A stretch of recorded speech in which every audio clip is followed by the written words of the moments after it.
Have you ever felt a strange, inexplicable chill run down your spine when interacting with someone, as if beneath their friendly smile, behind their well-rehearsed words, something deeply unsettling was hiding, something you couldn't see, but your instincts were screaming at you to notice? Carl Jung, one of the most insightful and visionary psychologists in human history, uncovered a deeply troubling psychological pattern during his decades of clinical work.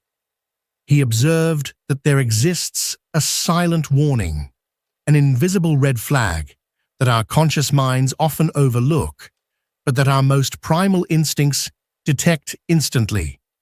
This warning doesn't come in the form of loud threats or openly hostile behavior. It doesn't arrive with yelling or confrontation. On the contrary, it's far more subtle, and precisely because of that, far more dangerous. It whispers rather than shouts. It hides in the shadows of politeness, charm, and false virtue. Long before Jung, ancient traditions and spiritual teachings warned of certain kinds of people whose presence felt off, whose behavior caused a quiet but unmistakable alarm in the soul. What our ancestors intuited, Jung was able to define with the language of science and psychology. And perhaps the most disturbing revelation is this. This silent signal of danger can come from people who seem completely normal, even charismatic. When you notice it, when you feel it in your bones, the only sane response is to step away, immediately. This warning, this invisible danger, revolves around a psychological mechanism Jung called the projection of the shadow. He considered it one of the most dangerous forces in human relationships. Picture this. You're having a conversation with someone, nothing unusual, perhaps even pleasant, and then, out of nowhere, they accuse you of having dark intentions, selfish motives, or negative traits you don't recognize in yourself at all. You're shocked, confused, you wonder where it's coming from. But here's the truth. They are not responding to you. They are responding to a distorted version of you that lives in their own mind, a version shaped by their unresolved internal conflicts. Sound familiar? That moment, that eerie disconnect between who you are and what they think you are, is what Jung referred to as shadow projection in its rawest form. The shadow represents all the aspects of ourselves that we reject, traits, impulses, fears, and memories that we consider unacceptable. Instead of confronting them, we bury them deep in the unconscious. But repression doesn't erase them. These shadow elements don't vanish. They simply gather strength below the surface, waiting to erupt. And when someone hasn't done the inner work to face and integrate their own shadow, they inevitably begin to see it in others, not as a choice, but as an unconscious compulsion. They become blind to those aspects in themselves and project them onto the people around them. And that's what makes it so dangerous. From their perspective, you truly are the enemy. You embody the very things they refuse to accept within themselves. And because this projection feels so real to them, they react with conviction, with a kind of certainty that is impervious to logic or evidence. Ancient spiritual traditions knew this long before Jung gave it a name. In Buddhism, there's the metaphor of the darkened mirror, where one's own inner impurities are reflected outward, appearing as if they belong to others. In Christian teachings, we find the image of someone obsessing over the speck in another's eye while ignoring the log in their own. The theme is universal. The human mind has a tendency to see in others what it cannot bear to see in itself. But what's even more disturbing is this. The person projecting their shadow truly believes their distorted view of you is real. They're not consciously lying or manipulating.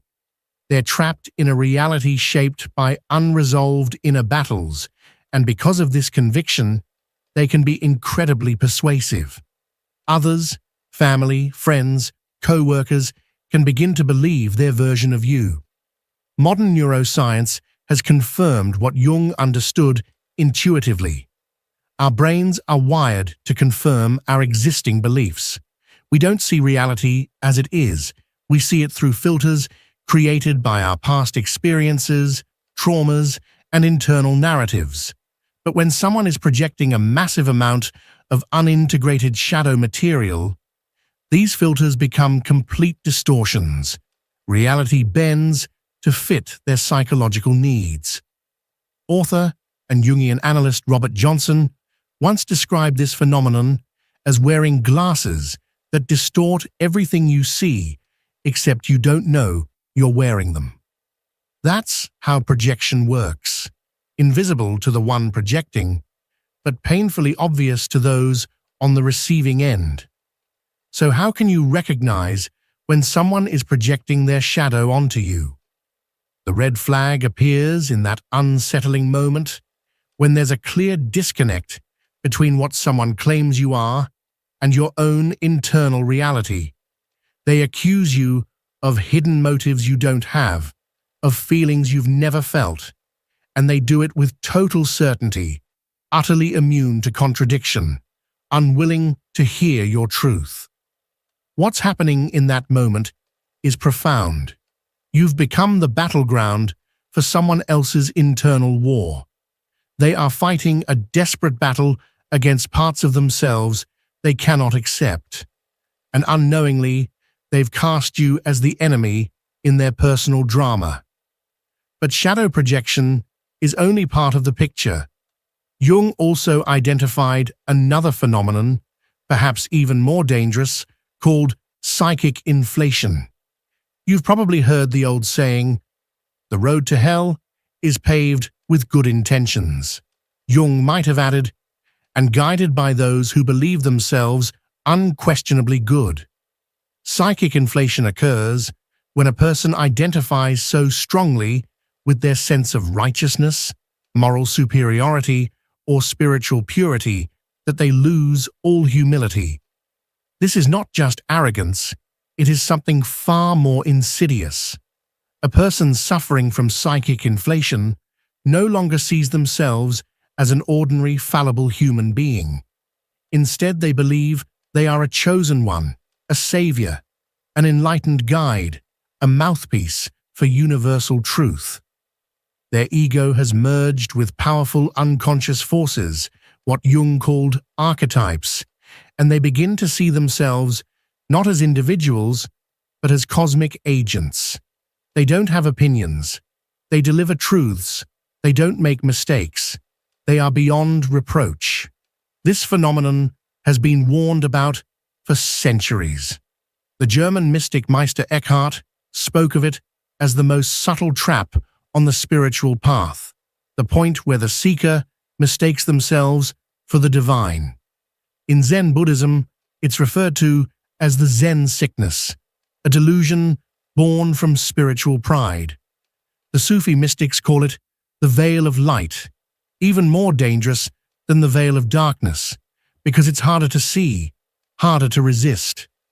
The unmistakable sign of psychic inflation is this: the person never questions their own motivations. While every true spiritual master, from the Buddha to Jesus to Socrates, expressed humility and reverence for the mystery of existence, those inflated by ego exhibit the opposite. They are utterly certain. Their beliefs are absolute. Their way is the only way. And here's the twist. This state of being can generate incredible charisma. When someone speaks with unwavering certainty, with an air of divine authority, people listen. People follow. This is why inflated individuals often become leaders, influencers, even gurus. But beneath that shining confidence lies a dangerous illusion, the illusion of infallibility. Jung's message was not one of paranoia, but of awareness. He didn't tell us to fear others, but to recognize the patterns within ourselves and in those around us that lead to suffering and destruction. Projection of the shadow and psychic inflation are not just psychological concepts. They are forces that shape families, communities, and entire societies. The key is to know the signs, to trust that primal instinct when something feels off, to listen to your body when it recoils, even if your mind doesn't understand why, to walk away when someone's conviction feels oppressive, when their truth denies your reality.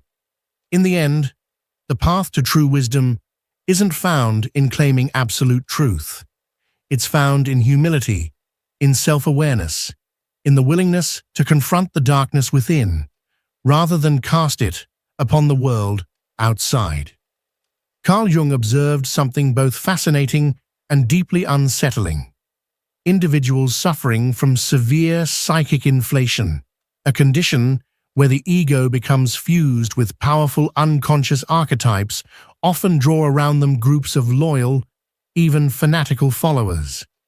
What makes this phenomenon so compelling is that these leaders radiate an aura of absolute conviction. They speak and act with unwavering certainty. And in a world riddled with ambiguity and existential doubt, that kind of assurance is magnetic. We, as human beings, have an innate hunger for meaning.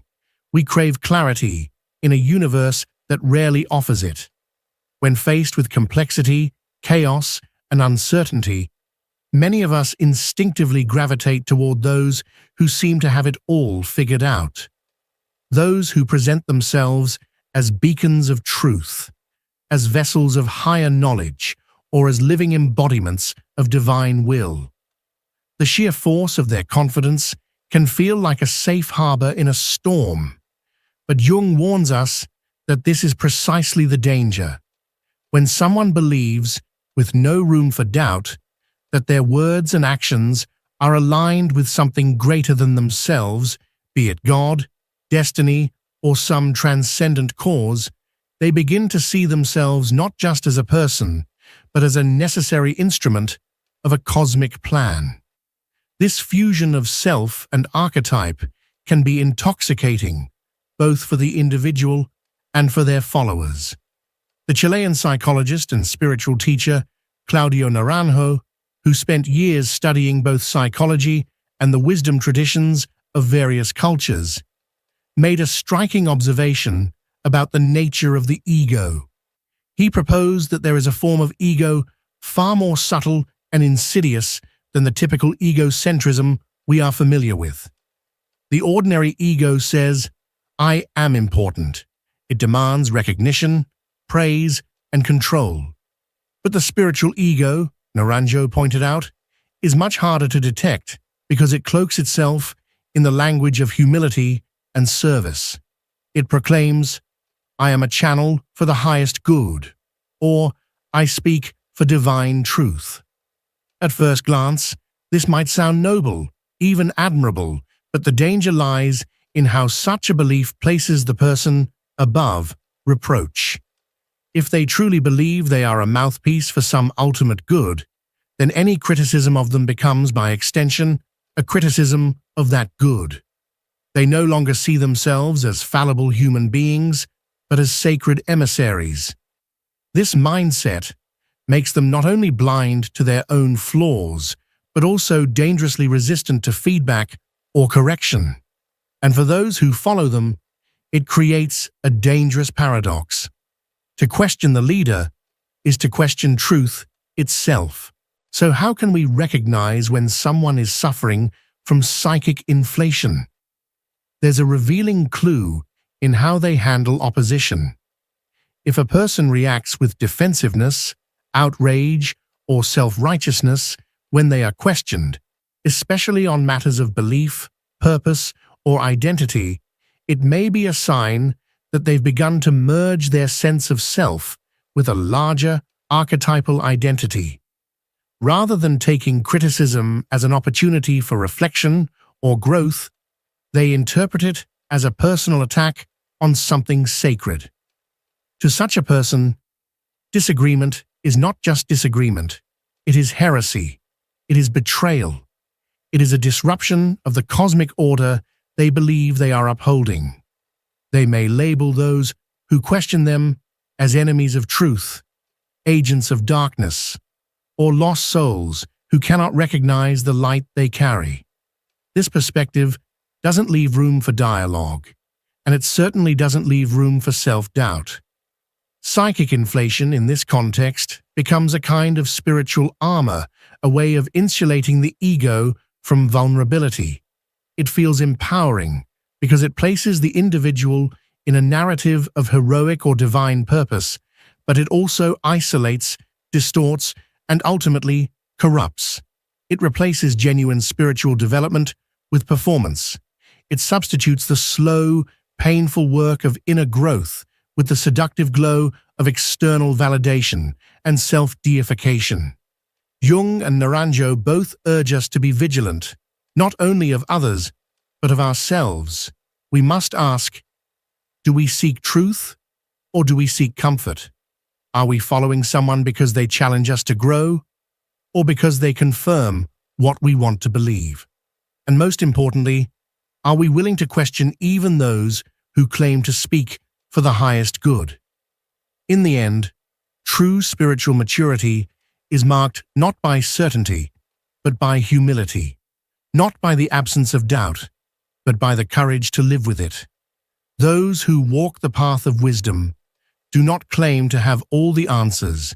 They remain open, curious, and aware of their own limitations.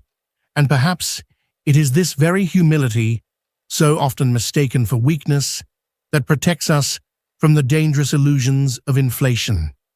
Jung warned us of a psychological state that poses not only a threat to others, but more dangerously to the person who experiences it. When the small, limited ego becomes identified with transpersonal content, forces much greater than itself, the psyche is subjected to unbearable pressure. This inflation, this swelling of self-importance or self-delusion, demands eventual compensation. The psyche cannot tolerate such imbalance forever. The more inflated the ego becomes, the more dramatic and painful the collapse will be when repressed or denied aspects of the self force their way to the surface. It is like living inside a bubble made of illusions, an identity so fragile, so false, that its bursting becomes not just inevitable, but catastrophic. At the heart of this condition lies the total identification with the persona, the social mask, the carefully constructed image presented to the world. Imagine someone who becomes not just adept at playing a role, but completely absorbed by it, someone who has become the mask. What could be more unsettling than encountering a person who, at every moment, in every interaction, mirrors back exactly what you expect? No surprises, no contradictions, no human flaws, just a flawless surface.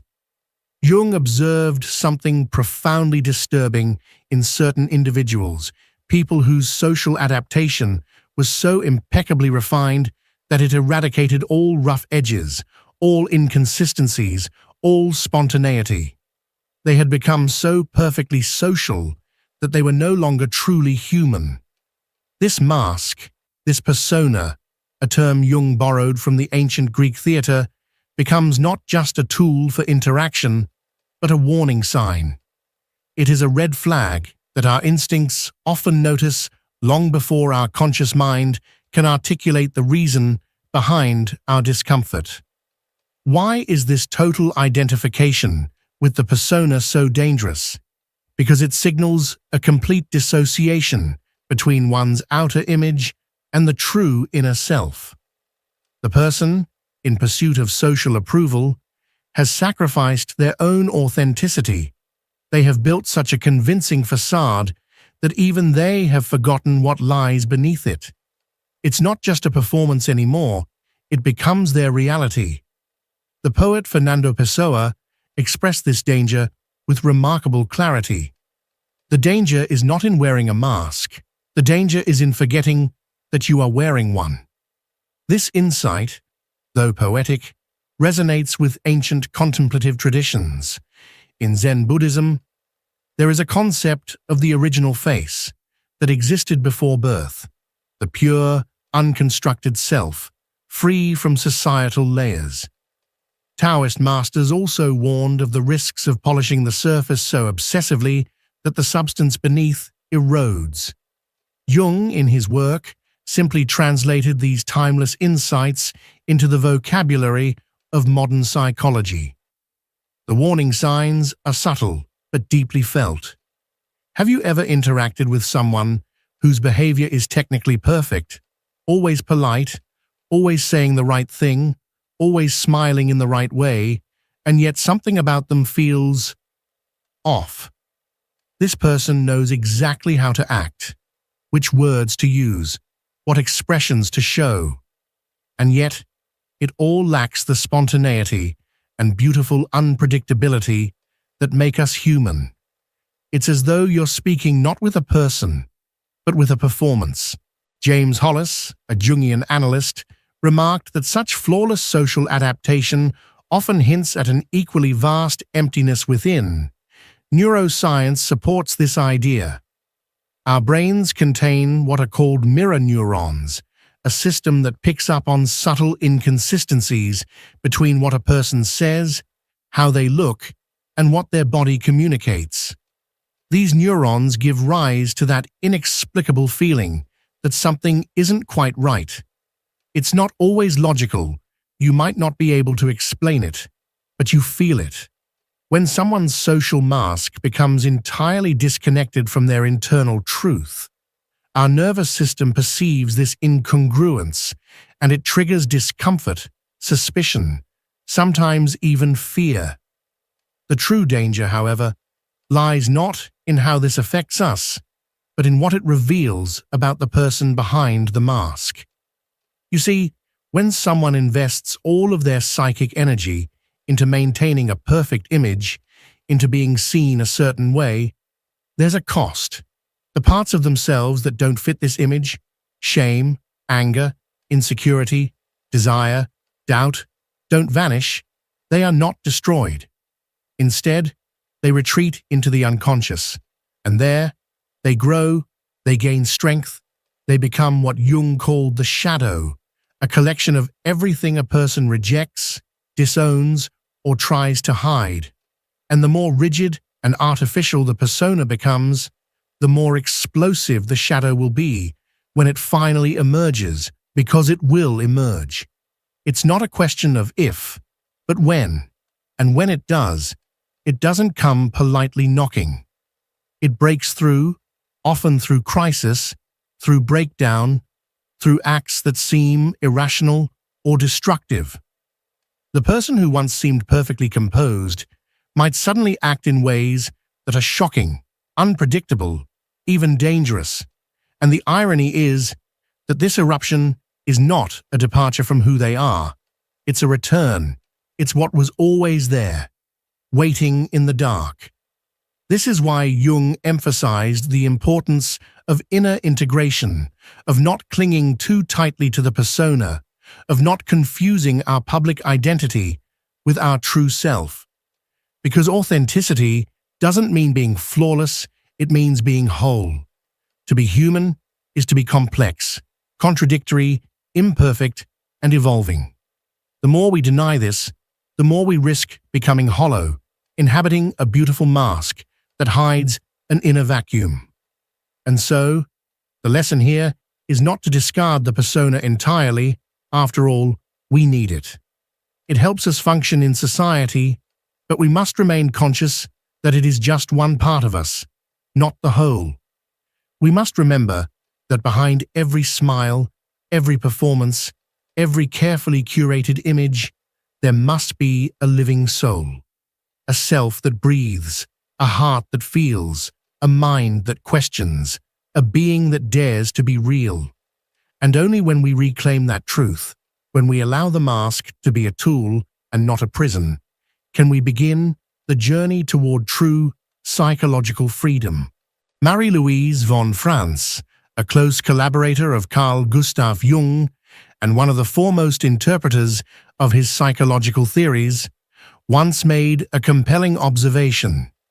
Those who appear to be perfectly adapted to society, who seem to effortlessly conform to social norms and expectations, often harbor within themselves a shadow that is tightly repressed, compressed like a spring under immense tension.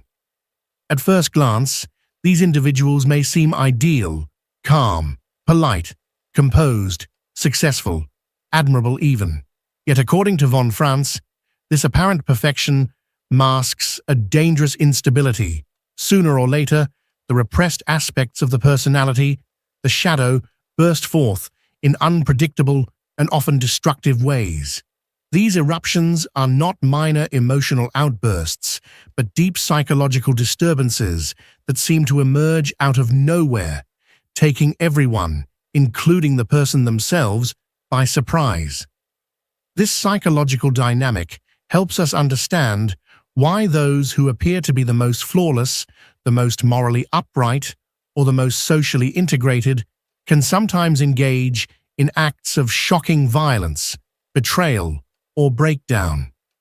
Their flawless surface is maintained at the cost of disowning the darker, more instinctual parts of their psyche. But the psyche, Jung insisted, is not something one can trick or silence forever. What is denied internally will find its way to the surface, often through compulsive behavior, dreams, projections, or sudden transformations in character. Jung emphasized that the complete identification with the social mask, the persona, is a profound betrayal of the deeper self, the true center of psychological wholeness. To Jung, the self is not the ego or the roles we play, but the totality of the conscious and unconscious psyche, the full expression of who we are meant to become. When someone becomes overly attached to their persona, prioritizing how they are perceived by society over the inner truth of their being, they essentially abandon their authentic individuality. This abandonment, Jung believed, always comes with a psychological cost. The person may achieve social success, but they pay for it with inner emptiness, disorientation, or worse, fragmentation. In extreme cases, this inner rupture leads to what Jung called archetypal possession, a disturbing psychological phenomenon in which a person becomes overtaken by a force from the collective unconscious. Imagine you're talking to someone, and mid-conversation, you begin to sense something has shifted, something subtle, yet deeply unsettling. They look the same. Their voice may still sound familiar, but there's a strange intensity in their eyes, an unusual stillness or certainty in their demeanor, as though another presence, something ancient, powerful, and impersonal, has started to speak through them. It feels as if the person you knew is no longer entirely there, and something else, something not quite human, is now animating their body. This deeply uncanny experience, recognized across cultures throughout history, is what many traditional societies would describe as spirit possession. In Jungian terms, it is better understood as archetypal possession, a state in which an archetype, a primordial pattern of the collective human psyche, overwhelms the individual's conscious identity.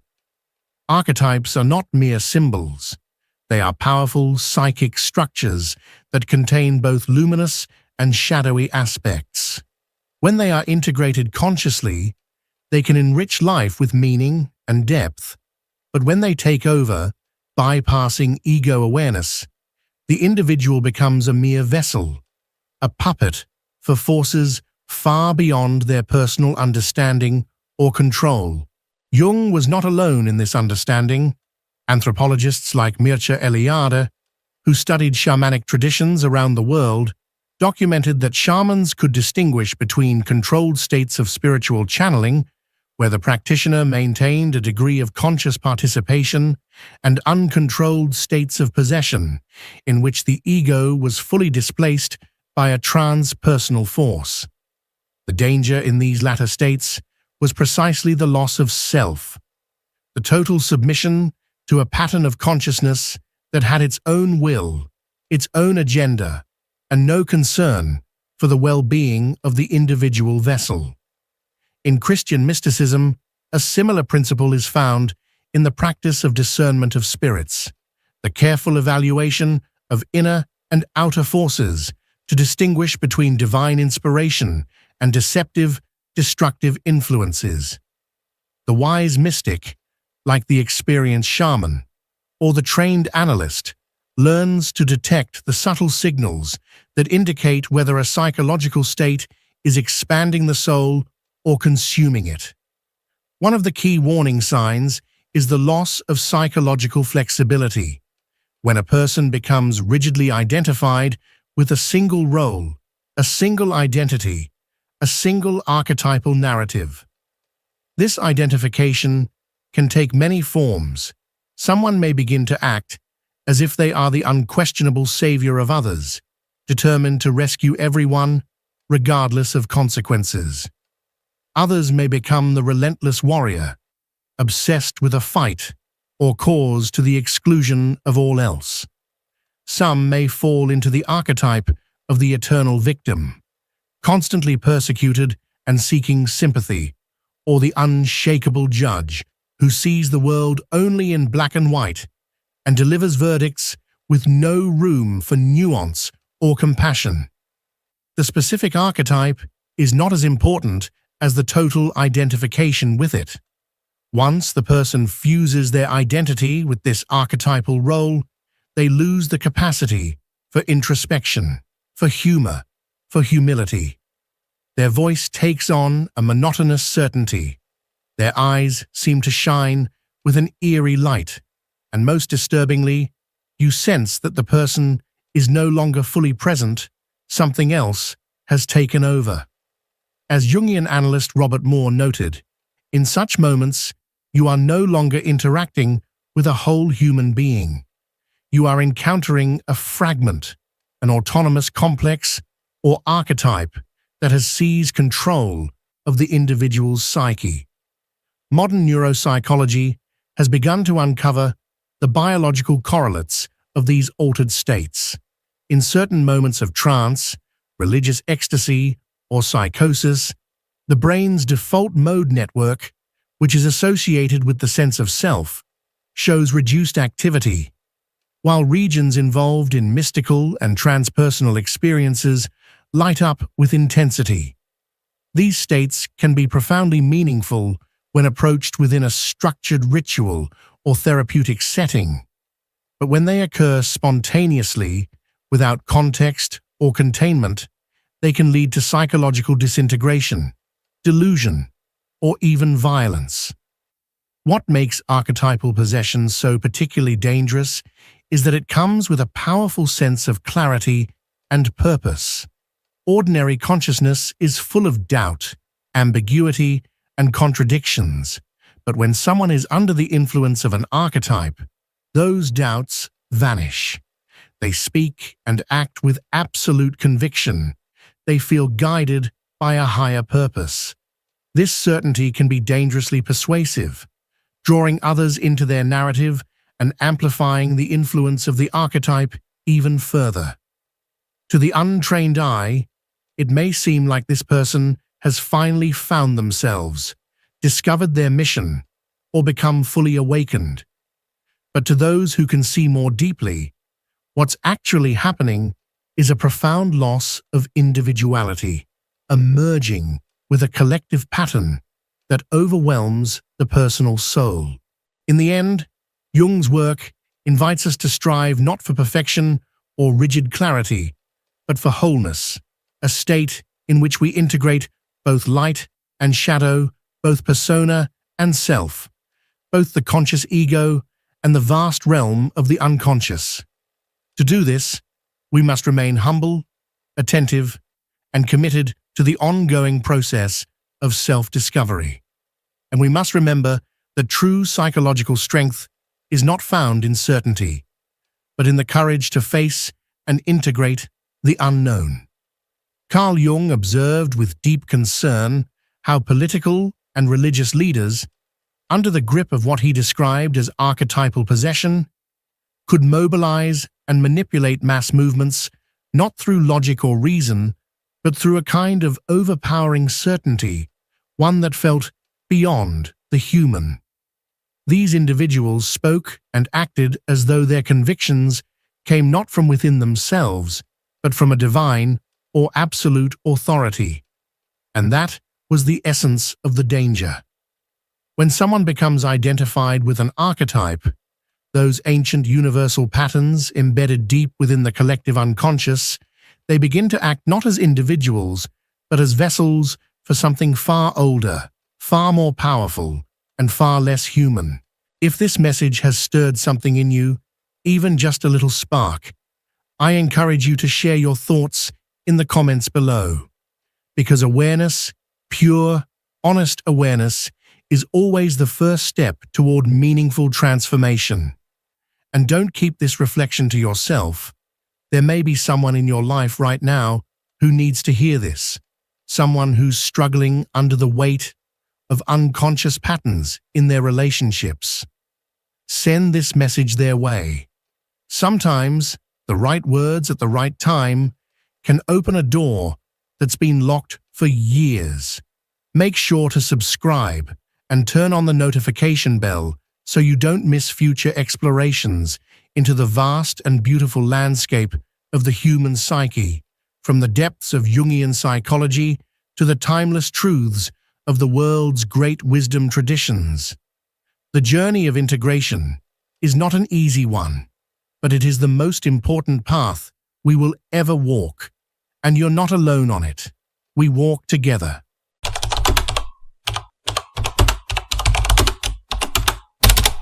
Hatred doesn't always scream.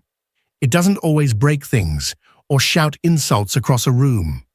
It doesn't always come with dramatic exits or loud confrontations. Sometimes it arrives in silence, disguised behind a polite smile, a friendly tone, or a gentle touch.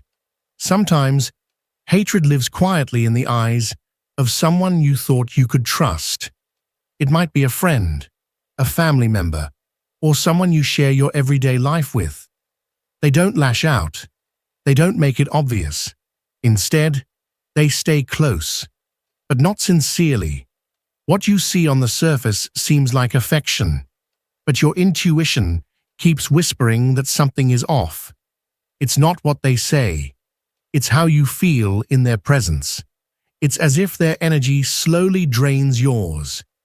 You walk away from the conversation, feeling smaller, weaker, slightly off balance, even though they were kind. You try to shake the feeling, but it lingers.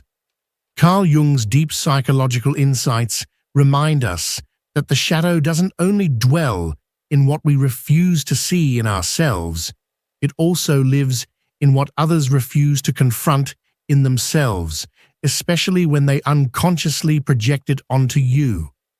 Many people walk around wounded, unaware of the shadow they carry, and when someone shines light, your light, they feel threatened. Not because you did something wrong, but because your growth exposes what they haven't faced in themselves. That's when silent hatred is born, not out of your actions, but from what your presence symbolizes to them. They won't admit it, they won't express it, but if you pay close attention, you'll feel it. One of the first signs is this: they compliment you with words, but contradict themselves through their actions. They'll be there when you achieve something, but their energy won't match their words. They say, "I'm happy for you," but their eyes look away. They clap, but there's no real excitement in it. They speak kindly, but their tone is flat. Their words carry subtle doubts, quiet comparisons, or soft little buts that undermine your achievement. This isn't just momentary jealousy. It's not the passing envy we all feel sometimes. No, this is deeper. It's persistent. It's a quiet, calculated energy of minimization dressed up as affection. They don't confront you or start arguments. They chip away at your confidence in subtle, insidious ways. You might hear, "I'm so proud of you," followed by a pause or a lukewarm expression that leaves you feeling off. It's as if your success reminds them of everything they've left undone, and instead of being inspired by your progress, they feel diminished by it. They might say they admire you, but they never lift you higher. They hold you back gently, almost lovingly. They remind you not to get ahead of yourself. Don't get too excited, they say. Everyone has their moment. At first, it seems like wisdom, but over time, you find yourself sharing less and less. You stop telling them about your joys, your breakthroughs, your quiet victories. Why? Because every time you do, something goes cold, something disconnects. They don't block your light directly. They try to dim it from the shadows. That's the most painful sign. When someone pretends to celebrate your light while secretly trying to extinguish it. Over time, their responses become predictable, polite, but empty.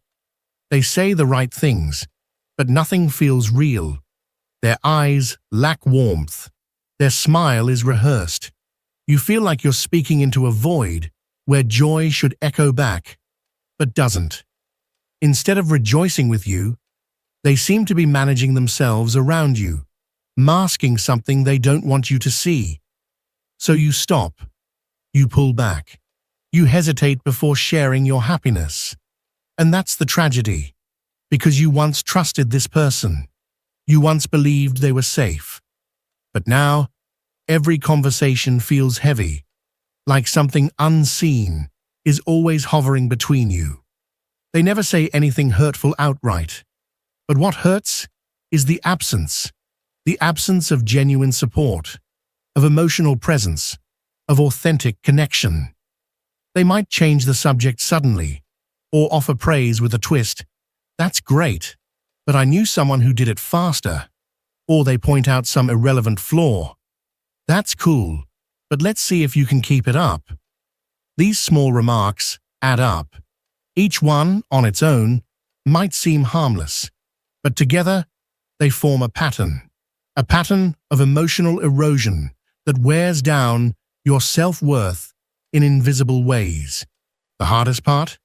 This person may have once truly supported you. At one point, their presence may have uplifted you. But now, something inside them has shifted. Your growth threatens something unhealed within them. Not because you've done anything wrong, but because your progress casts a light on the parts of themselves they still avoid. And instead of using that light to awaken, they recoil. They shrink from it. And because they can't admit that, not even to themselves, they stay close. But not to help, to hold you back, quietly. It doesn't show up in fights. It doesn't show up in dramatic scenes. It lives in long silences, in the absence of joy, in mechanical replies that carry no soul. And you, having learned to trust your intuition, can no longer ignore it. You feel it. You know that something's no longer aligned, that their affection, once warm and free, now feels conditional, muted, fake. That's when you realize something essential. Real love doesn't compete. It doesn't compare. It doesn't calculate. Real affection celebrates with you simply because it's happy for you, not because it needs to keep score. Real closeness lifts you without dragging itself down. And when someone close to you can't do that, when your light causes discomfort they try to hide under polite words, it's time to listen. Not just to what they say, but to what you feel, because energy never lies. And even when truth is buried under layers of pleasantries, it always speaks to the soul. Sign 2. They only seek you out when they need something, but vanish when you need them. There's a pattern that repeats with quiet precision. That person reaches out, calls, gets close, but almost always with a hidden agenda. It's not genuine affection. It's usefulness. They need something from you, even if they don't say it outright. And when you're doing well, when your energy is high, when you're able to give, they're suddenly available, attentive, and present. But the moment you go through a low, when you need just a bit of support, they disappear. They change the subject. They ignore your pain. They don't know how to stay unless there's something to take. This type of relationship appears normal on the surface. It may even seem like there's love, but if you look closely, you'll notice the lack of reciprocity. When you share something difficult, they shift the attention back to themselves or offer phrases that sound comforting, but are actually emotional distance disguised as, "Well, we all have bad days," or "Cheer up, it'll pass." There's no true presence, no space for your vulnerability, only selective interest. The shadow in this kind of bond reveals itself in how you're reduced to what you can give. Your feelings don't matter, your usefulness does, and that, even if unspoken, is felt deep in the skin. Because there's no listening, no holding, no real intimacy, only need, only conditional presence. At first, you might excuse it, say they're busy, they have their own problems, or they don't want to bother you. And maybe that's partly true. But over time, you begin to see the pattern. They always have energy to show up when they need something, and never when you simply need to be. You start to notice a kind of calculation behind every approach, as if their affection had a price tag, as if their presence only activated when there was something to gain. It's a strange feeling, to be near someone who says they value you, but doesn't know how to be with you when you're not shining. They only see you as useful when you can support, when you can fix, when you can listen. But if you fall, if you break, if you're unavailable, suddenly they don't know what to do with you. They grow uncomfortable. They pull away. They minimize your pain. And that's not love, not friendship, not real connection. That's dependency disguised as closeness. That's use, not care. And you, with your big heart, you've allowed it more than once. You've been there when you had nothing left to give. You've replied to messages on days when you couldn't even reply to yourself. You've kept conversations going when your body begged for rest. But something in you stayed because you thought that's what love meant. But that giving never came back. Not when you truly needed it. And not because they forgot, but because in that relationship, the flow only moves in one direction. Over time, you begin to feel drained. A quiet sadness settles in. Because deep down, you know your presence is being measured, not cherished. You realize that when you need comfort, that person doesn't vanish by accident. They vanish because they don't know what to do with your humanity. They only knew how to deal with your energy when you were fixing something for them, when you were a source of relief, when you nourished them, but not when you needed to be nourished. And that is one of the most silent forms of hidden hatred. When someone close feels entitled to take everything good you offer, but never sees that you're human too, that you fall too, that you feel too. Deep down, there's a projected shadow. They get uncomfortable seeing you vulnerable because it confronts everything they don't want to see in themselves. It bothers them that you're not always light, because they only knew how to extract brightness from you, not accompany you in the dark. That constant imbalance is not love. It's a bond built on emptiness. And when you finally recognize it, when you stop justifying their absence, when you clearly see that you're not a well they can drink from endlessly without ever giving anything in return. You realize that this too is a sign, not obvious, not spoken, but deeply real. Someone who only needs you when you shine doesn't love you. They consume you. And that energy, even if it comes from someone close, is a disguised form of rejection. A veiled way of saying, I only want you when I don't truly need you. That kind of bond leaves you with a growing sense of emptiness, not because of what you receive, but because of what doesn't happen when you stop giving. Eventually, you begin to expect the disappointment. You know that if something breaks in your life, if you experience loss, a fall, a dark moment, you can't count on that person. Not because they lack time, but because they're emotionally unavailable. Their presence depends on your usefulness, not your existence. And that, even if unsaid, hurts. It hurts deeply, because your heart remembers every time you were there for them. It remembers your effort, your availability, your care. And when faced with repeated absence, something in you begins to close. You no longer trust the same way. You don't open the same way. Because through pain, you've learned that in that space, you can't be your whole self. That you're only allowed to show your functional, strong, radiant side. But your fragility has no place. Your silence makes them uncomfortable. Your sadness is ignored. The energy in this type of relationship is asymmetrical. You give from the soul, but what you receive is a simulation of affection, a conditional presence. And the more conscious you become, the more you notice. Because what begins to hurt more is not what happens, but what doesn't happen. You begin to feel the emotional void more than the lack of words. And that's a clear sign. The soul knows when it's alone, even when the body is accompanied. And so, you begin to ask new questions, not out of anger, but out of clarity. How many times have you been there for someone who never was there for you? How many times have you confused loyalty with exhaustion? How many times have you kept a relationship alive because of shared history, even though the present leaves you empty? Not out of guilt, but out of habit.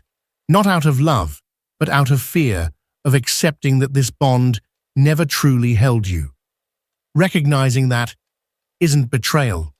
It's a return to yourself. It's no longer justifying the intermittent presence of someone who only appears when they need something, but never when you're falling. Because that too is a form of hidden hate. Not the kind that screams, but the kind that doesn't see you. The kind that refuses to deal with your full humanity. And you, who have learned to see without fear, now know this isn't what you deserve. That love isn't giving without limits. That companionship isn't about emptying yourself for someone who doesn't know how to hold you. And when someone close shows affection only when you're useful, what they're truly showing is that your presence doesn't matter for who you are, but for what you represent to them. That truth, even when it hurts, sets you free. Because real love doesn't only show up when it's convenient. Real love stays even when it can't give. Even when you can't give. It stays simply because the soul feels it.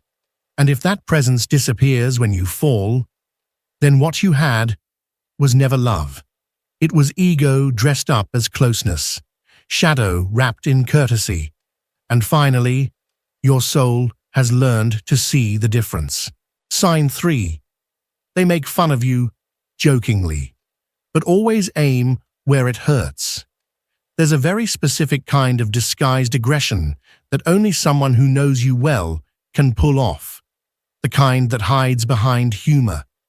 That close person drops light comments, supposedly harmless, but they always manage to hit a sensitive nerve. They laugh at your struggles, downplay what matters to you, mock your changes, your decisions, your most personal transformations. And when you notice it, when something inside you shrinks, there's always a way out waiting. It was just a joke. But your body doesn't feel it that way, because it's not what is said, it's where it comes from. And that kind of mockery doesn't come from intimacy. It comes from resentment. It's not meant to connect. It's meant to cut. It's not there to laugh with you. It's crafted to make you feel like you shouldn't take yourself too seriously, that you shouldn't believe in yourself so much, that even your most valuable steps are still laughable. At first, you don't see it clearly. You even laugh with them because the comment comes wrapped in familiarity, in that tone that makes everything feel like part of a harmless game. But something inside you doesn't laugh. A subtler part, more sensitive, shrinks. And it's not that you lack a sense of humor. It's that you know every joke has a weight, an intent, an edge. And the person throwing it knows exactly where to cut. These aren't spontaneous jokes. These are words that show up right when you're opening up, talking about your goals, your fears, your growth. And instead of support, you get irony, as if your progress were exaggerated, as if your emotions were a performance, as if your wounds weren't valid enough to deserve respect. You start to realize it when you try to talk about it, and the response is defensive. You're too sensitive. You can't take a joke. You're blowing things out of proportion. But you know it's not an isolated thing. It's a pattern, a way of communicating that hides contempt under a laugh, that throws darts disguised as affection, but always aiming to belittle you. And you, who have learned to tune into your energy, feel it. There's something dishonest behind that tone. What makes it more complex is that it comes from someone close, someone who, by being so near, has access to your cracks. And that's what makes it more painful, because what seems like a harmless joke is actually a reminder that your vulnerability is not safe there, that your most intimate parts are being used as ammunition to mask what they're too afraid to say out loud. Often, this kind of hostility isn't even recognized as such, not even by the one expressing it. It's a projection of their shadow, repressed envy, unmanaged insecurity, resentment that can't be openly expressed because it would break the bond. So it slips in as sarcasm, as double-edged laughter. And you, who no longer deny what you feel, begin to fall silent. You no longer share with the same freedom. You no longer open up with the same innocence, because you've realized that this closeness isn't a refuge. It's a minefield. The relationship becomes a space where you must measure your words, protect your excitement, soften your joy, because any step forward might become the next punchline. Not because you've done something wrong, but because your light exposes the unacknowledged darkness of the other. Instead of being inspired, they defend themselves, and that defense takes the form of ridicule, a laugh that isn't laughter, but a mechanism. This signal is one of the hardest to accept, because the doubt always lingers. Maybe I am exaggerating, but when every encounter leaves behind a strange echo, when every joke leaves a scratch, when every smile feels heavier than it should, then you're not misreading it. You're in a connection that's starting to wound you in disguise. And that, no matter how much it's dressed up as closeness, is a form of emotional rejection. Carl Jung knew this. Everything we refuse to recognize in ourselves, we project onto others. And someone who hasn't embraced their shadow often tries to dim the light of someone who has begun to. When that dynamic hides behind humor, it becomes even more insidious. But you feel it.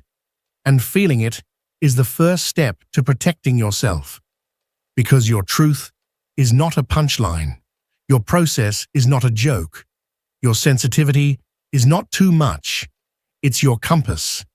And it's clearly showing you where you're no longer safe, even if it still looks like you are. With time, you stop laughing just to be polite. Not because you've lost your joy, but because you're no longer willing to participate in your own diminishing. You start noticing that behind every "just kidding," there's a deeper message. Don't be fully yourself. Don't shine so brightly. Don't show what you feel so openly. And you realize that's not humor. It's control. Control disguised as closeness, meant to keep you small so they don't feel uncomfortable. The person making these comments might even seem affectionate. They might do you favors, be there at times, and that's what's most confusing. Because this isn't a declared enemy. It's a hidden wound, a projected shadow, and it only shows itself when you let your guard down, when you share something real from your soul. Then, instead of an embrace, you get a smirk. Instead of validation, you get sarcasm. And there's no place lonelier than opening up to someone who will use your truth as entertainment. That's when you understand not every connection deserves access to your intimacy. Some people simply aren't ready to honor your growth, your sensitivity, your depth, because deep down, they haven't allowed themselves to feel that within themselves. And so when you do, they mock it, not out of conscious malice, but because they don't know how else to respond. Because your journey becomes too clear a mirror of what they're not ready to see. Real affection never laughs at what hurts you. It never belittles your changes. It never turns your inner path into a sarcastic story. Mature love is careful, even in the way it jokes, because it knows that humor can be a bridge or a wound. And someone who truly knows you, who truly stands with you, doesn't cross that line again and again, using the excuse of, "That's just how I am." When you stop smiling out of obligation, when you begin creating emotional distance without needing to explain yourself, when you start withdrawing your trust without a scene, just because your body no longer feels safe, that's when you're choosing your truth over old habits. And that, too, is an act of love, not toward them, but toward yourself, because your process deserves respect. Your journey needs no defense. And if someone close uses their proximity to hurt you through humor, then that's not closeness, it's a disguise. And your soul, already trained to see what goes unspoken, knows it. So it begins to walk away, not with rage, but with dignity, because there is nothing more sacred than protecting your truth in the place where it most deserves to be honored. Sign 5. You feel a deep sense of relief when that person isn't around. It's not something easy to explain, but your body knows it before your mind does. When they're absent, when they don't text, miss a meeting, or simply aren't near, you breathe differently. It's as if the air becomes lighter, as if energy flows freely again, as if your inner state returns to center without resistance. That relief isn't shallow. It's a quiet signal that your emotional system was on high alert near that person, even if you didn't consciously know it. You spent a long time trying to justify it. You told yourself it was stress, that you were too sensitive, that you needed to get along better. But your body doesn't lie. Every time that presence disappears, something inside you softens.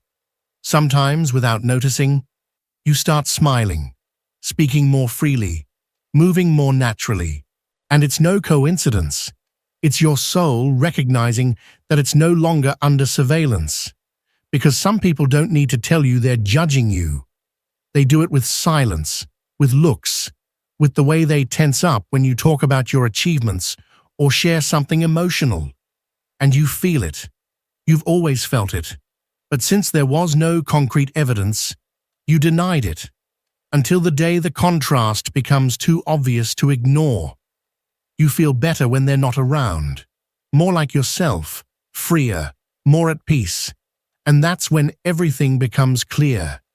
You don't need arguments, yelling, or drama. Sometimes the deepest discomfort reveals itself in the invisible, in the constant unease you feel around someone, even when everything seems fine on the surface. And when that happens, your soul doesn't need more explanations. It just needs permission to walk away. That permission comes from you, not from resentment, but from clarity. Because real love doesn't weigh you down, doesn't suffocate, doesn't feel like emotional surveillance. Real love gives space. And if someone close to you, instead of giving you space to be, fills you with unease every time they come near, then what they offer isn't love. It's a form of control disguised as connection. Listening to that relief, recognizing it, and acting accordingly is one of the greatest acts of spiritual maturity you can experience, because it's choosing not to force yourself into places where your energy doesn't flow. It's trusting how you feel, even if you can't fully explain it. It's choosing your peace over loyalty to what hurts in silence. Because your soul no longer wants to survive relationships. It wants to live them in truth. And when you finally give voice to that relief you used to ignore, something deep begins to shift within you. You start looking back with new eyes. You remember moments that once seemed insignificant, now clear as emotional warnings you couldn't decode at the time. That time, your excitement faded right after sharing something with that person. That day, their silence wasn't neutral. It felt like punishment. That conversation, where for no reason you could name, you felt lonelier with them than when you're alone. All of it returns, not to make you suffer, but to help you understand. Understand that some forms of affection don't heal. They just uphold an image. That some bonds don't accept you. They only tolerate what doesn't disturb them. And you, with your sensitivity, you felt it all, but also learned to adapt, to stay quiet so as not to upset anyone, to pretend for the sake of peace. Until now. Now you know that real emotional well-being isn't built on denial. It's built on vibrational honesty, on the ability to truly feel how you are when you're with someone. Beyond labels and family ties, beyond what others expect from you. When someone close secretly resents you, you won't always see it in their actions, but you'll feel it. In that subtle anxiety you can't explain, in the constant urge to justify yourself, in how hard it is to be spontaneous. And that quiet discomfort, repeated over time, slowly drains you without you noticing. Until one day, you walk away, and everything becomes clear. That kind of clarity doesn't come from the mind. It comes from the soul. And once it arrives, it can't be ignored. This isn't about hating the other person or seeking emotional justice. It's about choosing yourself, even if that disappoints those who never truly knew how to love you. Because your light wasn't born to beg for approval. It was born to shine where it can be seen without fear. And once you recognize that, everything begins to realign. And that's when you realize your intuition was never broken. You were just taught to mistrust it. Because living with someone who hides their rejection behind a mask of affection forces you to constantly question yourself, to think you're the problem, that you're overreacting, imagining things, being unfair. But you weren't. What you felt was real. What you perceived was true. You had just gotten used to living with an emotional distortion so subtle it hurt without leaving a trace. The shadow, as Carl Jung would say, doesn't always show up as obvious evil. Sometimes it hides in disguised envy, in support with conditions, in a presence that feels more like monitoring than companionship. And out of loyalty, out of habit, out of love, you learned to call that a relationship. But deep down, you always knew something wasn't right. Now, you no longer need external proof. You no longer need the other person to admit their hatred or change their behavior, because what's changed is how you feel about yourself.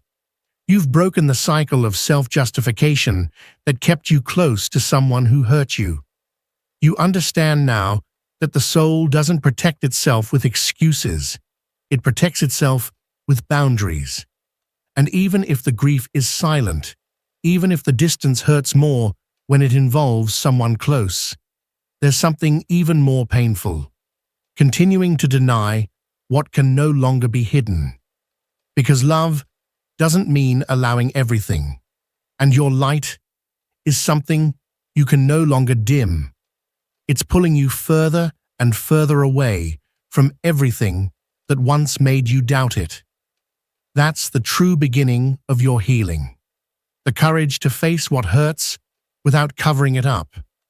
The decision to prioritize your well-being, even if the other person doesn't understand.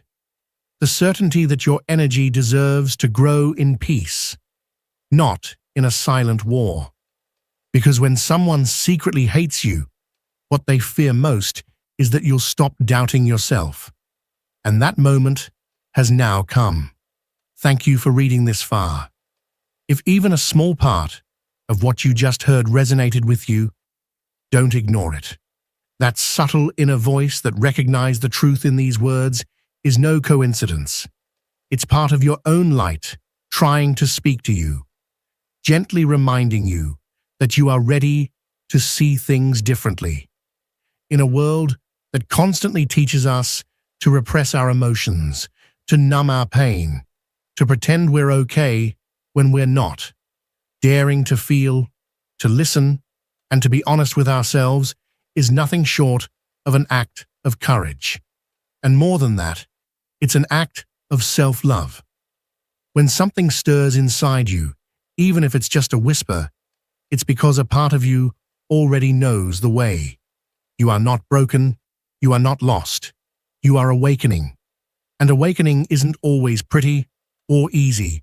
Sometimes it's painful, sometimes it's confusing, but it's real, it's raw, and it's yours. If this message came to you just when you needed it most, take it as a sign, not from me, but from your own soul.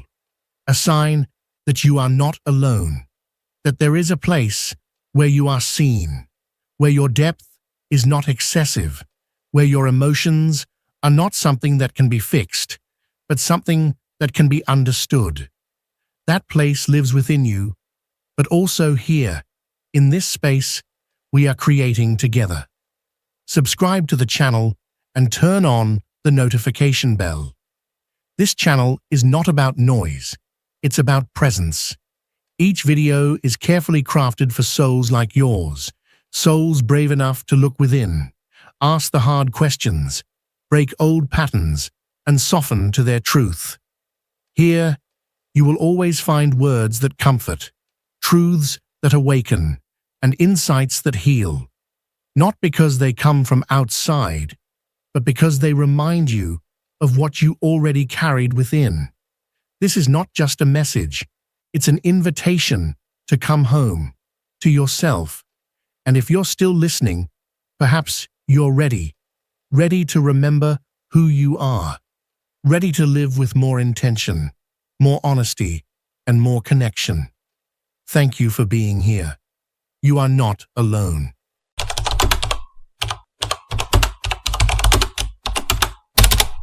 There are people in this world who don't need to speak in order to leave a deep impression.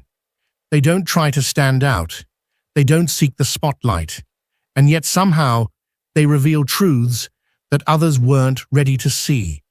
Without trying to provoke change, they silently trigger profound transformations in the hearts and minds of those who come close. It's not something they do consciously. It's just something they are. These individuals become mirrors, not in the superficial sense of merely reflecting appearances, but in a much deeper, more soul-stirring way. They confront others with the parts of themselves that they either don't want to see or have buried so deeply they can no longer reach them. Carl Jung once said that everything that irritates us about others can lead us to an understanding of ourselves, and some souls, by simply being, ignite that inner process in those around them.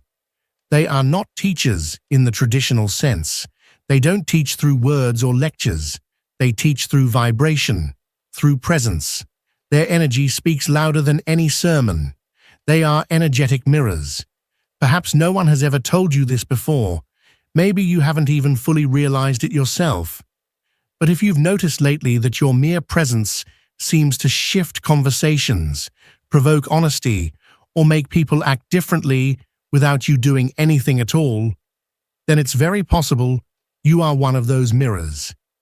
And it's not an easy role, because being a mirror doesn't only mean reflecting light.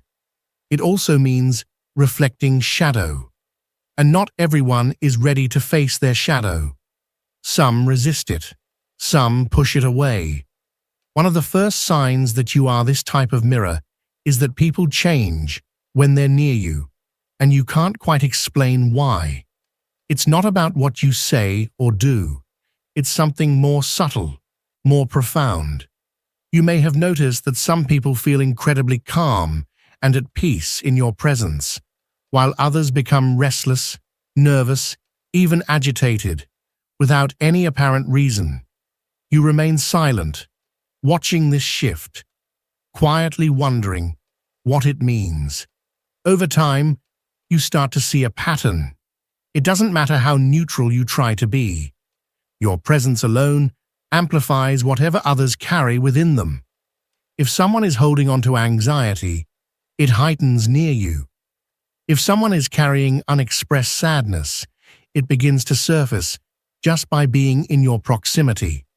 And if someone has disconnected so much from themselves that they no longer feel at all, your energy, without any conscious effort, confronts them with that numbness. This can be deeply uncomfortable, because even though you say nothing, something in you causes people to either lower their defenses or raise them sky high. Not because you seek confrontation, but because your energy is like a clean mirror, unfiltered, unadorned. And for those who live behind masks or illusions, such clarity can feel like too much to bear. Jung also said that we meet ourselves in the other, and you, perhaps unknowingly, are that other for many people. Without intending to, without seeking attention, you become the reflection point, where hidden truths begin to surface, not because you point them out with your words, but because your being holds space for what is real. Your presence is so in tune with truth that it leaves little room for self-deception. You might have wondered why people confide in you out of nowhere, why they tell you things they've never told anyone, or why they start crying in your presence without even knowing why. That's not a coincidence. It's resonance. Your energy field opens emotional doors that others couldn't open on their own. And in those moments, truth peeks out. Not because you demand it, but because your vibration makes it feel safe enough to emerge. And even though this has left you feeling emotionally drained at times, you're beginning to understand something vital. It's not that you absorb others' emotions, it's that you awaken them. Your frequency no longer tolerates falsehoods, superficial relationships, or connections that deny what is essential. You have become a catalyst, a mirror that simply by being reflects whatever needs to be seen. Yes, this path has come with its own costs. misunderstandings, rejections, unexplained distances from people who once felt close. But you're no longer punishing yourself for that. You're beginning to accept that not everyone is ready to see themselves clearly. And you weren't born to soften that reflection, just to make others feel more comfortable. You were born to hold that mirror with love, even when others aren't ready to recognize what they see. And maybe, just maybe, that's your silent gift to the world. There is a second, deeper sign that often goes unnoticed, but reveals something profound about your energy and your purpose in this world.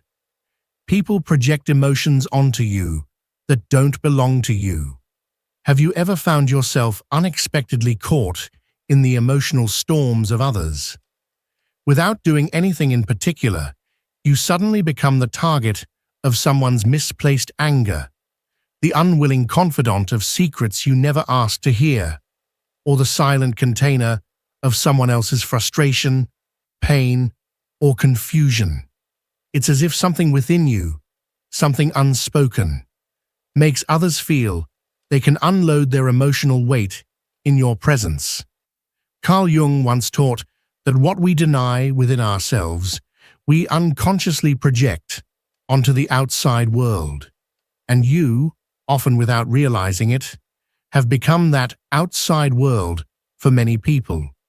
You're the screen onto which they cast the parts of themselves they're unable or unwilling to face. But it's not just close friends or family members who project onto you. Sometimes it's strangers, people who've barely exchanged a word with you, co-workers who don't really know you, or casual acquaintances who for some reason feel an intense reaction to your presence.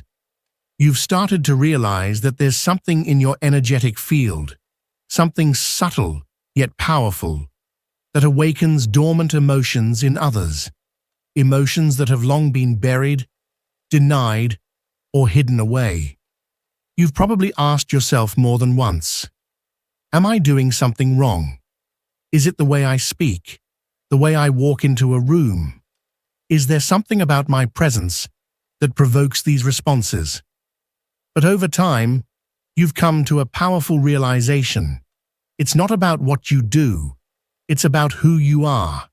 It's the vibration you carry.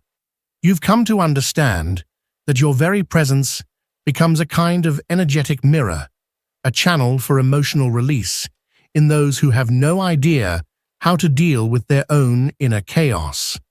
And yes, it often feels unfair.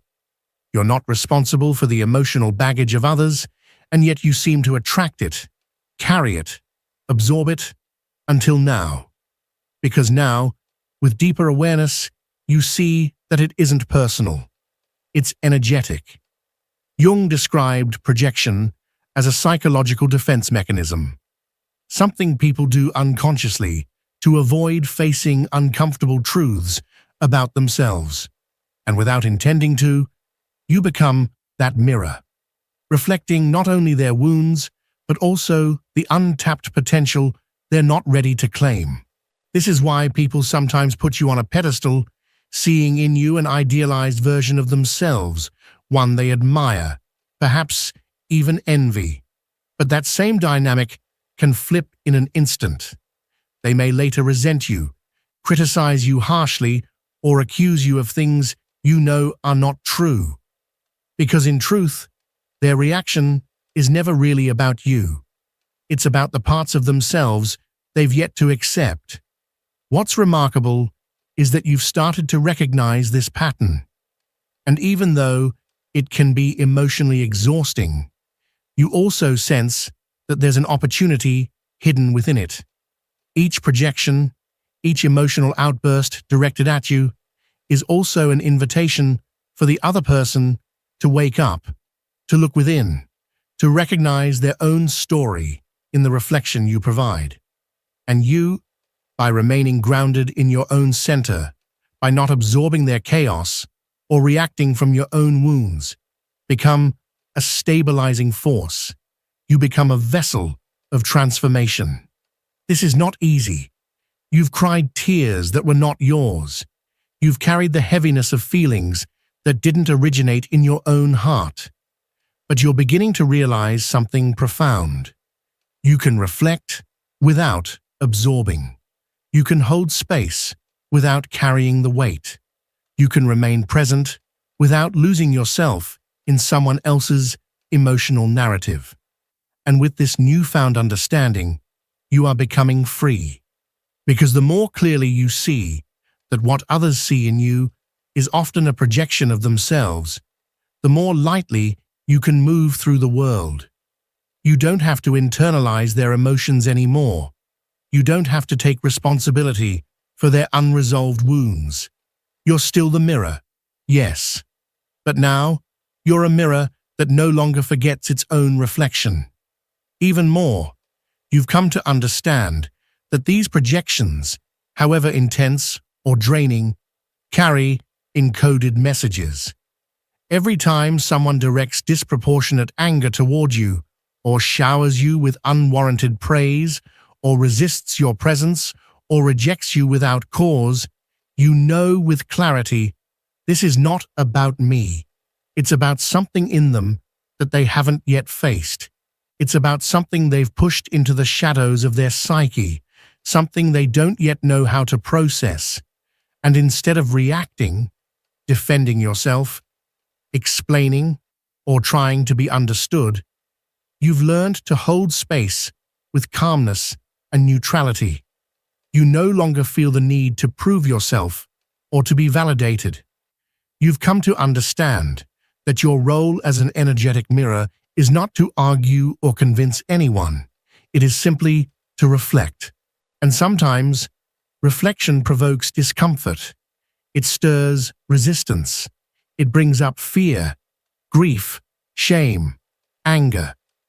Not because you've done something wrong, but because your vibration exposes what others are not ready to see.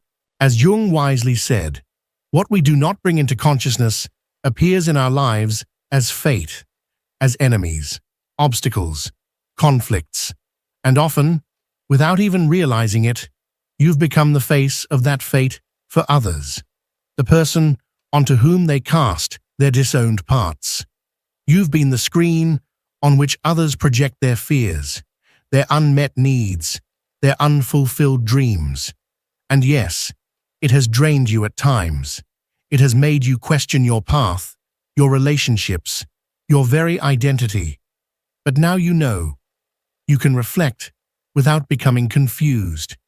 You can see the storm around you without becoming the storm itself. You are learning to stay rooted in your own truth, even when others try to hand you their emotional chaos. You are learning to be the clear space where truth can arise, where others might for a moment catch a glimpse of who they really are, even if they deny it, even if they blame you for the discomfort they feel in your presence. And through this silent holding, through this quiet strength, you are growing stronger. You no longer fragment yourself in an attempt to be liked. You no longer dilute your essence just to be more acceptable.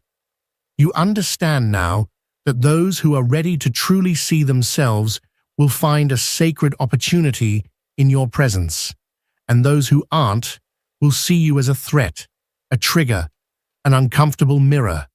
And both are okay, because your role is not to be comfortable for others. Your role is to be true to the frequency you've come here to embody. You are not here to soften your light so others can stay in the dark. You are here to shine it fully, to reflect without fear, to embody your energy unapologetically. In doing so, you give others a choice, not to follow you, not to admire you, not to agree with you, but to turn inward and meet themselves. And that, more than anything, is what makes you powerful. Third sign, people feel emotionally exposed around you, even when you haven't said a single word. You've probably noticed how, in your presence, conversations naturally take a deeper turn. Defenses come down, silences become meaningful, and somehow your energy alone seems to invite others to shed the superficial and step into emotional territory they may have avoided for years. Carl Jung taught that the soul recognizes where it can be seen without judgment, and unknowingly, you've become that safe space where authenticity is allowed to surface. You've realized you don't have to force conversations or lead people into depth.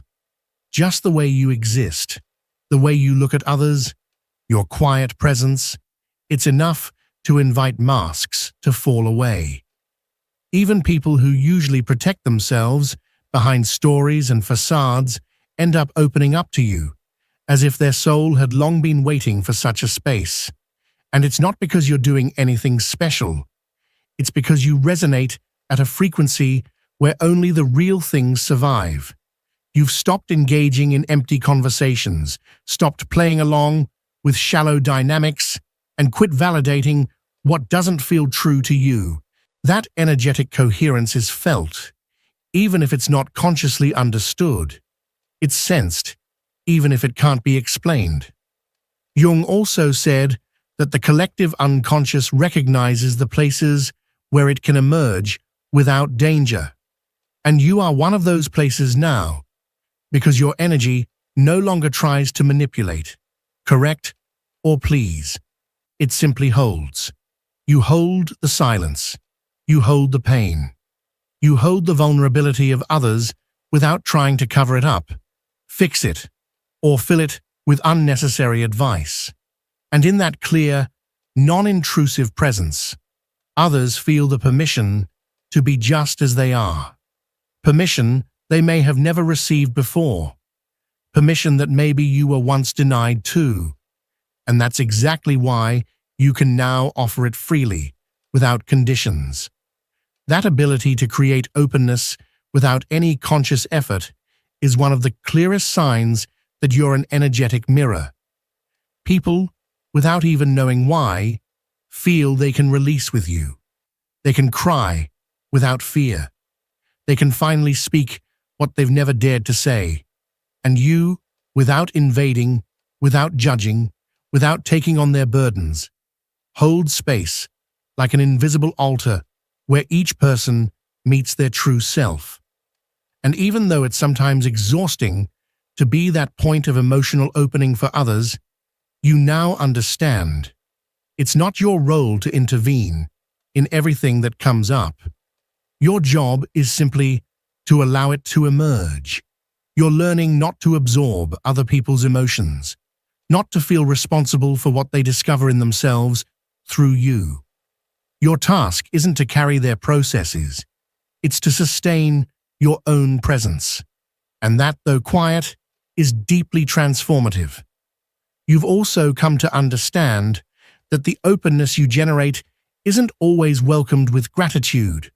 There are people who, after being vulnerable with you, feel fear, shame, or even anger, because in opening up, they touch parts of themselves that have been buried for a long time.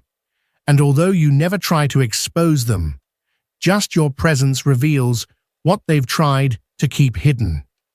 Jung said the soul doesn't always thank the mirror right away.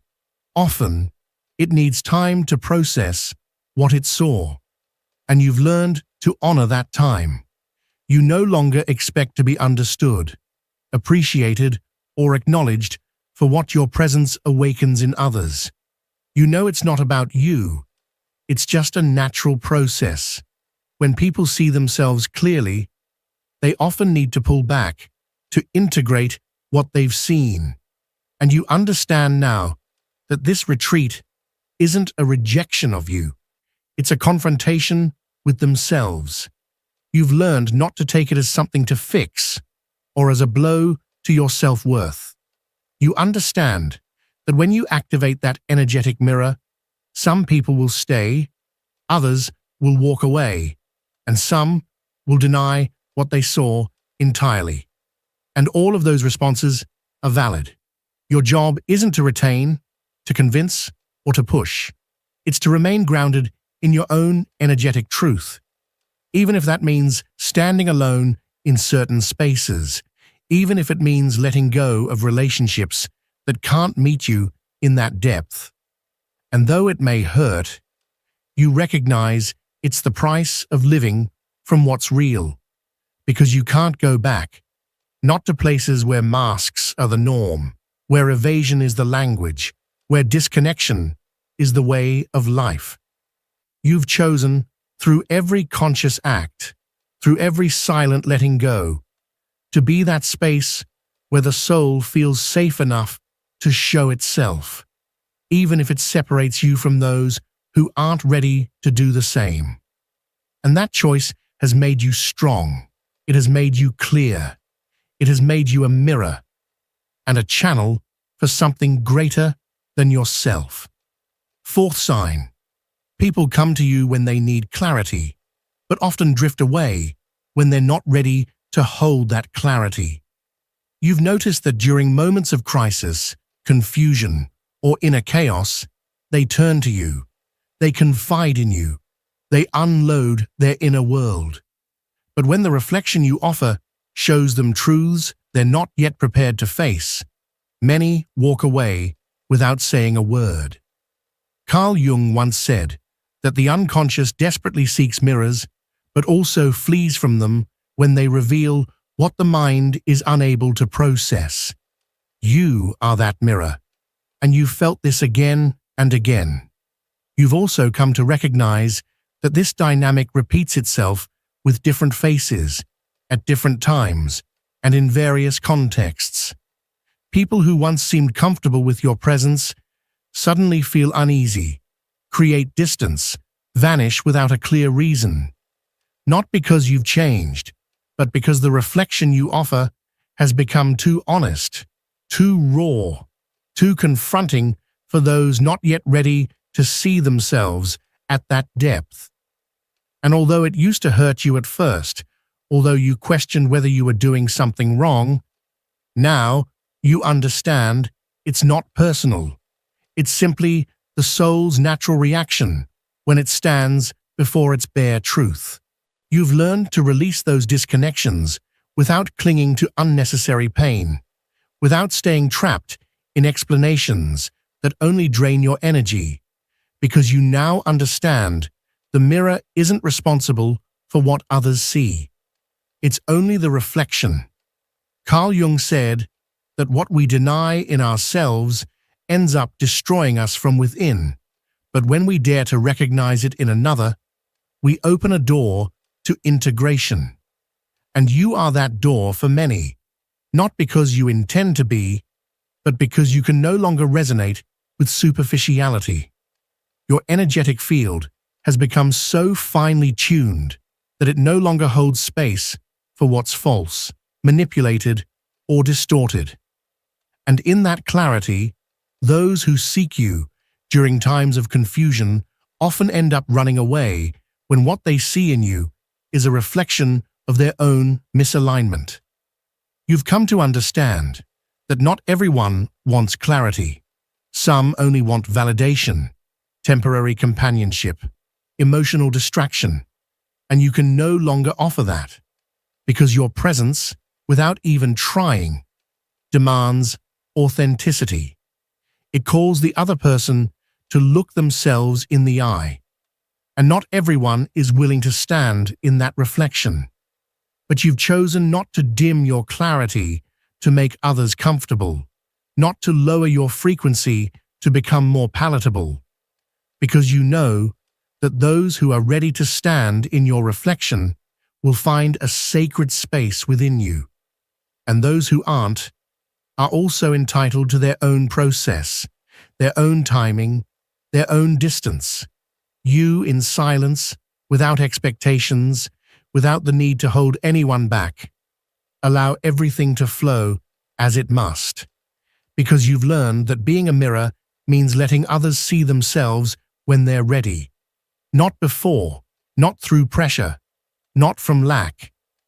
You've also come to understand that your role as a mirror is not measured by how long others stay in your life, but by the transformation you activate in them, even from afar. Have you noticed how, after those intense encounters, those seemingly brief connections, many people return sometime later with a different look in their eyes, a different way of speaking, a new openness? They don't always say it. They don't always thank you. But you feel it. Something shifted within them. And that's part of your silent mission. Not to be a guide, not to be a teacher, not to be a lighthouse, but to be a mirror. A clear, coherent, available mirror, with no need for the other to understand the reflection at the exact moment they receive it. You've learned to honor others' processes, even when they walk away from you, misinterpret you, or project their unresolved wounds onto you. Carl Jung said that the soul reflects itself in another, not when it wants to, but when it is ready. And by standing firmly in your truth, without demands, without expectations, without chasing instant results, you allow that alchemy to unfold at the perfect time for each person. You've let go of the need to be chosen. You've released the burden of maintaining connections that only survive when you dim your light, when you minimize your clarity, when you agree to be what you are not. And now you understand that being a mirror also means holding the emptiness when it's needed. It means respecting the distance. It means knowing that rejection is not rejection of you, but rejection of the reflection they're not yet ready to inhabit. And that has freed you, because you no longer need everyone to stay.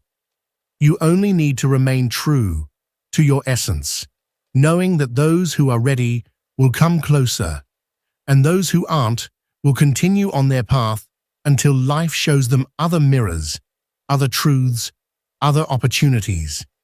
You're beginning to understand that being an energetic mirror is not a comfortable task, but it is a deeply transformative one. For them, for you, and for a world that needs more people willing to reflect without disguise.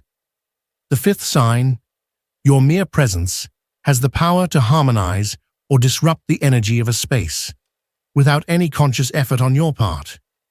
Have you noticed how, simply by walking into a room, something shifts? The atmosphere changes, tensions are stirred or released, and what was being held in silence suddenly finds expression. It's not that you're doing anything deliberately, it's simply that your energy field speaks louder than words ever could. It's as if your presence acts like an invisible tuning fork, silently recalibrating the energies of the space you enter. Without intending to, you restore what was misaligned and bring to light what others were subconsciously ignoring. Carl Jung spoke of the collective unconscious as a vast interconnected network, where even unspoken realities ripple through unseen threads. You, whether you're aware of it or not, have become a kind of energetic node, a catalyst for transformation, awakening what needs to move. You've probably started to notice it more clearly now. You no longer need to speak or take action for the environment around you to shift. Just by entering, frequencies start to change. You've walked into rooms so thick with unspoken tension that the air felt heavy, only to see that tension either erupt or dissolve moments after your arrival, without saying a single word. It's as though your energy carries with it a vibration that disrupts what's stagnant, accelerates what has been suppressed, and illuminates what others were trying to hide. Even when you don't understand why this happens, you've begun to recognize it as a part of your energetic nature. You are like a subtle activator, an unconscious trigger of movement in spaces that have long remained dormant. Not because you intend to be, but because you operate from a frequency that refuses to let anything misaligned remain in shadow for too long. Jung often taught that what remains hidden in the unconscious will eventually manifest in the external world until someone has the courage to name it, to acknowledge it, and bring it into consciousness. And more often than not, you are that someone. Not by pointing fingers or making declarations, but simply by being. Your presence alone nudges what is unbalanced toward a new alignment. It's a quiet but profound power, one that has likely made you feel out of place in more than a few situations. Some people may see you as a threat, not because of anything you've done, but because of the emotional or energetic reactions you unintentionally provoke. Your energy doesn't support illusions anymore. It no longer allows denial to be used as a hiding place. You are no longer the person who dims their light to make others feel more comfortable. You've tried that before, softening your presence, shrinking your vibration, hoping not to disturb. But now you understand that to do so is to betray yourself. You've come to see that remaining true to your own center, anchored in stillness, is not only your right, it's your calling. And now, you let people respond as they will. Those who are ready will find resonance and healing in your frequency. Those who aren't will feel shaken, even destabilized, and you've learned to let them go without bitterness. You did not come here to control the outcome, or to mold yourself into a version that makes everyone else feel comfortable. You came to remember, and to help others remember, by embodying the truth that sometimes disorder is a sacred part of a greater order. Chaos, when held with awareness, becomes alchemy. That is how you walk now. Not as someone who seeks to fix or to please, but as someone who carries the medicine of presence. Your vibration is a remedy for some, and an uncomfortable mirror for others, but always an authentic reflection of the frequency your soul has chosen to maintain. You've also come to understand that this ability to harmonize or disrupt doesn't stem from your mood or intentions. It's not something you choose to activate. It just happens, because your energetic field has reached a level of inner coherence that can't tolerate inconsistency around it without causing motion. You've reached a vibration so aligned with truth that anything untrue begins to unravel in your presence. It's as if your very being carries forgotten codes, silent reminders that awaken others from their slumber. You've entered places that felt stuck in hollow routines, where conversation was shallow, gestures were automatic, and energy was stale. And yet, the moment you stepped in, everything began to shift. Not because you said anything provocative, but because you arrived carrying the subtle but powerful vibration of truth. The energy of the unspoken question. The presence that cannot pretend. And even if it's not always understood, it is always felt. Jung reminded us that everything unconscious seeks the light, and often you are the vessel through which that light begins to filter, uninvited, unannounced. As it flows through, what was buried surfaces, what was frozen begins to thaw, and what was held together by habit collapses, making way for something more real. But you're no longer afraid of this role. In the past, perhaps you tried to blend in, to minimize your impact, to avoid disturbing the surface. But now you know that your vibration is not here to accommodate. It's here to awaken. And awakening, by its nature, is rarely comfortable, but it is always necessary, because those who choose to stay after the initial disruption, the ones who remain even after the old walls start to crack, are the ones who are truly ready, ready to build something honest, ready to step into alignment. And those who leave will do so on their own time, with their own lessons. You no longer chase after them. You no longer cling, because now you know your presence was never meant to hold anyone back. It was meant to activate what was dormant, to unlock inner doors that only open when someone dares to reflect what others refuse to see. And in being that mirror, you continue to see more of yourself, to remember who you are, to refine your own path. Because even the clearest mirror must remain true to its own reflection. Even those who reflect must still learn how to see. Being an energetic mirror is not a role you consciously chose. It is a silent calling from your soul, a sacred responsibility that has made you a catalyst, an activator, a living space of transformation where the unseen becomes seen. And though that path is not easy, you've chosen to walk it with integrity. You refuse to betray yourself. You no longer force yourself to fit into places that no longer match your frequency. Jung once reminded us that when an individual becomes a mirror, they must also learn to hold themselves with love, with boundaries, with deep awareness. Because the mirror does not absorb, it reflects. It does not drag, it reveals. It does not carry, it holds space, firmly rooted in its own center. And that's what you're learning to do now, to inhabit your center with a quiet kind of dignity, one that doesn't need to shout to be heard, one that transforms by simply being. If these words resonated with something deep inside you, if you felt as though each sentence named something you could never quite explain, it's because you've already become aware of the frequency you carry. And if you wish to continue walking in your truth, embracing that silent power within you, then keep listening. Here, the soul doesn't just speak, it reflects. Here, those who are ready find the mirror their spirit has been longing to see.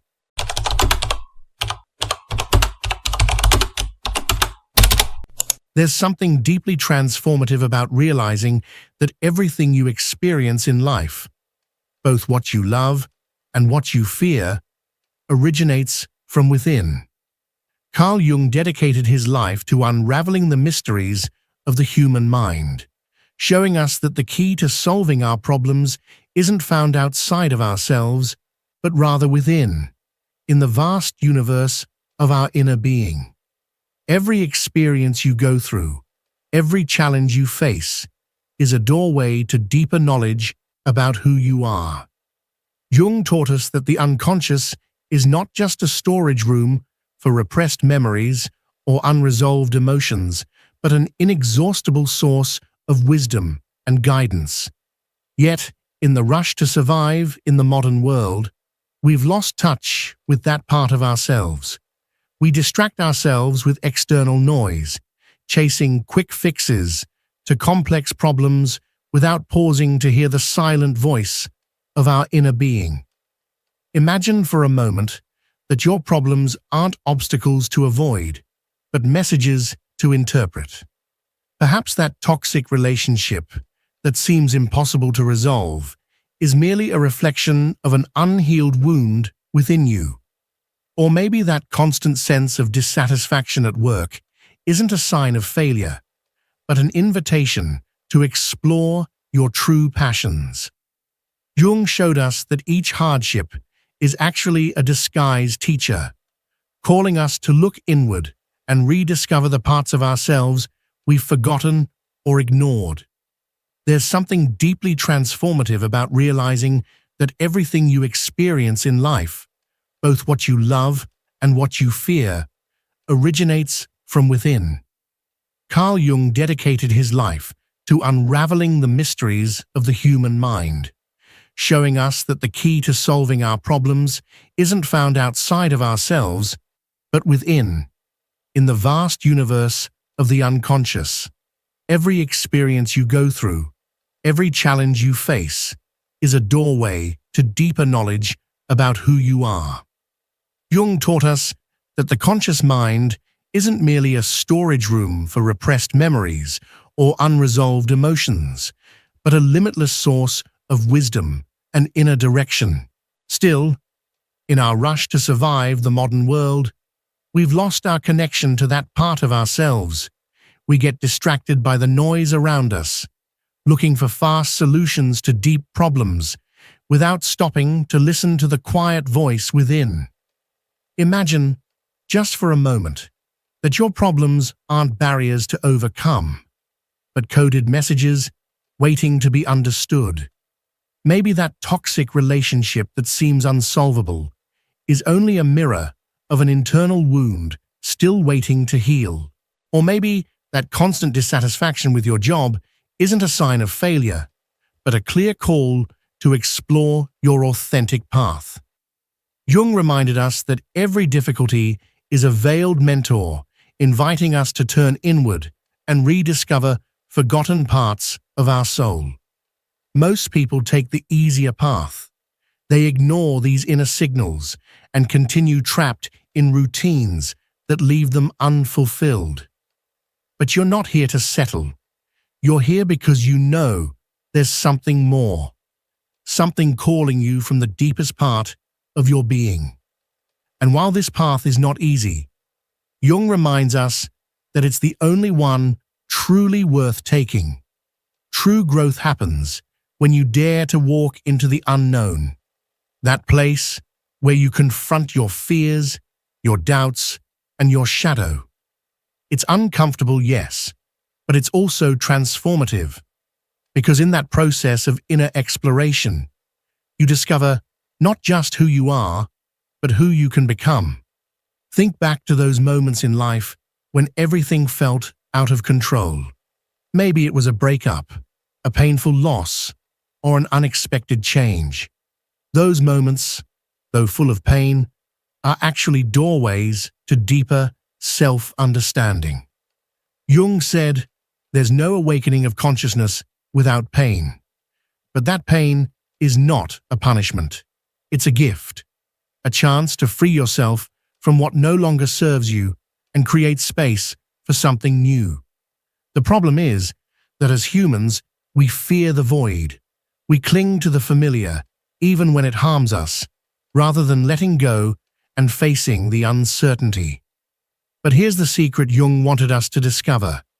The void isn't something to fear, it's something to embrace. It's in that emptiness where the magic happens, where something new can blossom, and where you can begin to live a life that truly reflects who you are. The unconscious also expresses itself through the people we attract into our lives. Have you noticed how certain patterns repeat in your relationships?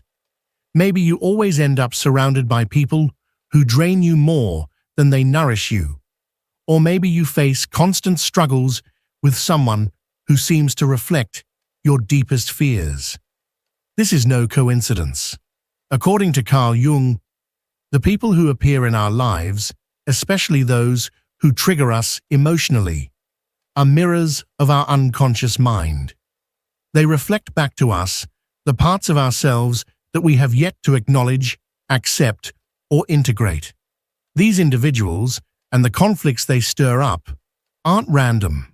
They are deeply symbolic. They serve as signposts pointing toward inner work that is still unfinished. So, the next time you find yourself caught in a conflict or trapped in a pattern of recurring problems, don't rush to assign blame or escape the discomfort. Instead, pause, reflect. Ask yourself, what is this situation revealing about me? What hidden aspect of myself is being brought into the light? And perhaps most importantly, what lesson is life trying to teach me here? Jung emphasized that one of the most powerful steps towards self-awareness is the act of letting go. Often, we cling to relationships, jobs, identities, or belief systems simply because they feel familiar, even if they no longer resonate with who we are becoming. We stay out of fear. Fear of change, fear of the unknown, fear of being alone or failing. But when you hold on to something that no longer serves you, you close the door to what's meant for you. You block new energy from flowing into your life. However, the moment you choose to release what's outdated, you send a powerful message to your unconscious mind. I am ready for something better. And like a ripple effect, life begins to respond. Suddenly, the right people start appearing. Opportunities that once seemed unreachable begin to unfold in front of you. It might feel like magic, but it's not. It's the direct result of inner transformation. By aligning your energy with your truth, you open yourself to possibilities that were always there, just waiting for you to see them. Jung reminded us that life isn't about chasing superficial happiness. It's about pursuing wholeness. And wholeness is only possible when you come back to yourself. Not just the version you show the world, but the full, complex, authentic self that includes your light and your shadow. It means telling the truth about what you really want, what you genuinely need, and what you are no longer willing to tolerate. Every day, you are offered the chance to make choices that reflect your inner truth. Choices that bring you closer to the life you truly want to live. But this path demands courage. It requires you to listen to that quiet inner voice, the one that has always been trying to guide you toward what elevates your spirit. When Jung spoke of personal transformation, he didn't speak from a place of idealism or false positivity. He spoke of a deep, often painful process, one that involves confronting the most hidden, denied, and disowned aspects of our psyche. Jung called this hidden part of ourselves the shadow. And what's most fascinating is that every human being has a shadow, without exception. The shadow contains everything we suppress or deny because it doesn't fit the image we want to present to the world. It might be fear, anger, jealousy, insecurity, or even talents and strengths we've never dared to claim. Why do we repress these parts? Because our upbringing, our society, and our internalized beliefs have taught us that some aspects of who we are simply not acceptable. But here's the truth. The shadow doesn't disappear just because we ignore it. On the contrary, the more you reject it, the more power it gains. And eventually, it begins to manifest in ways you can't control.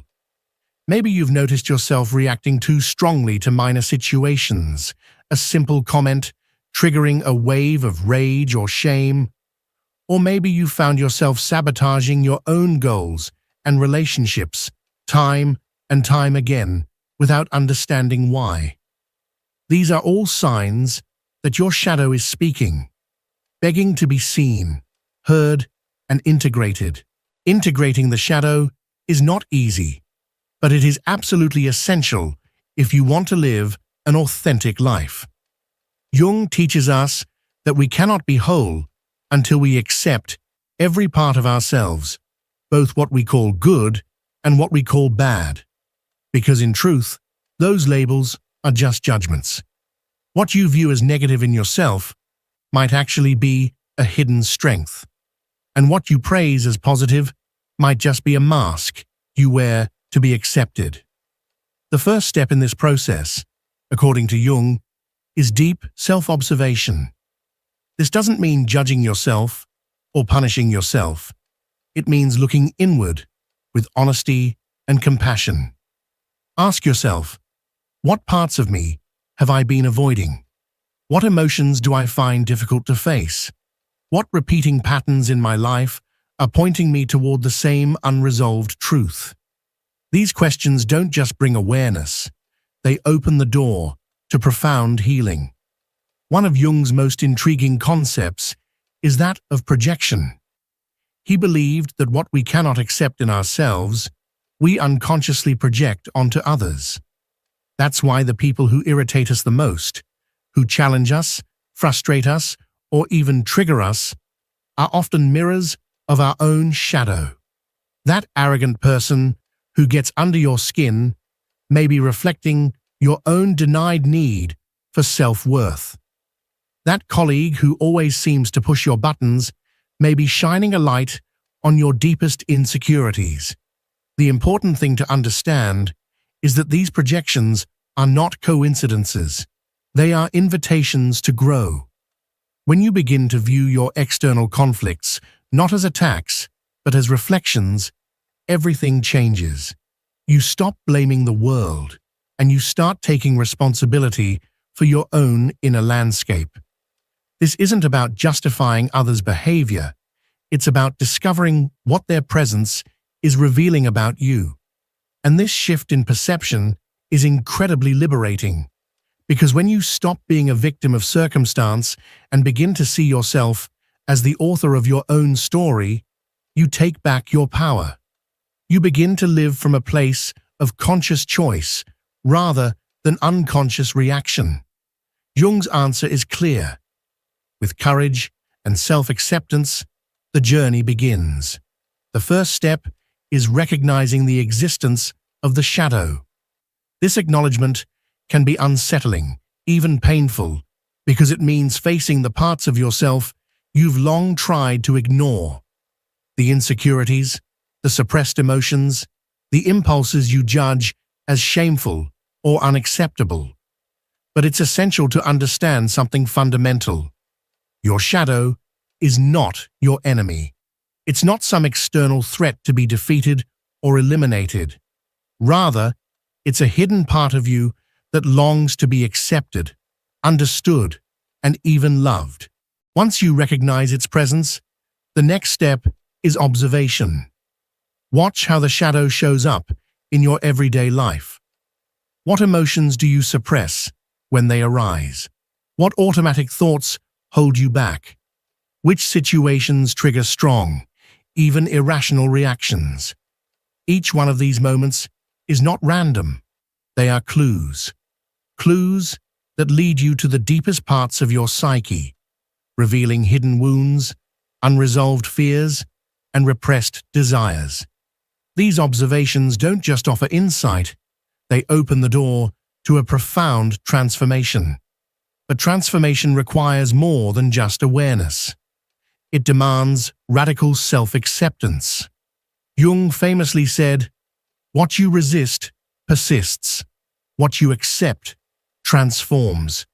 This means that as long as you're fighting your shadow, denying it, or pretending it doesn't exist, it continues to control you from behind the curtain. It shapes your decisions, your relationships, and your inner world.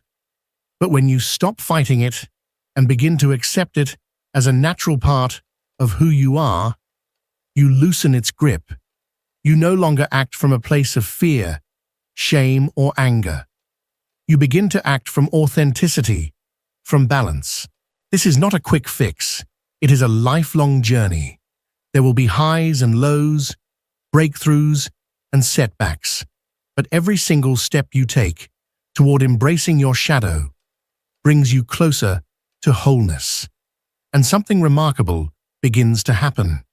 Your relationships improve, your decisions become wiser, and the problems that once seemed insurmountable start to resolve themselves, not through force, but through inner clarity. And the beauty of this process is that it doesn't just change you, it changes the world around you. When you dare to live authentically, you give others permission to do the same.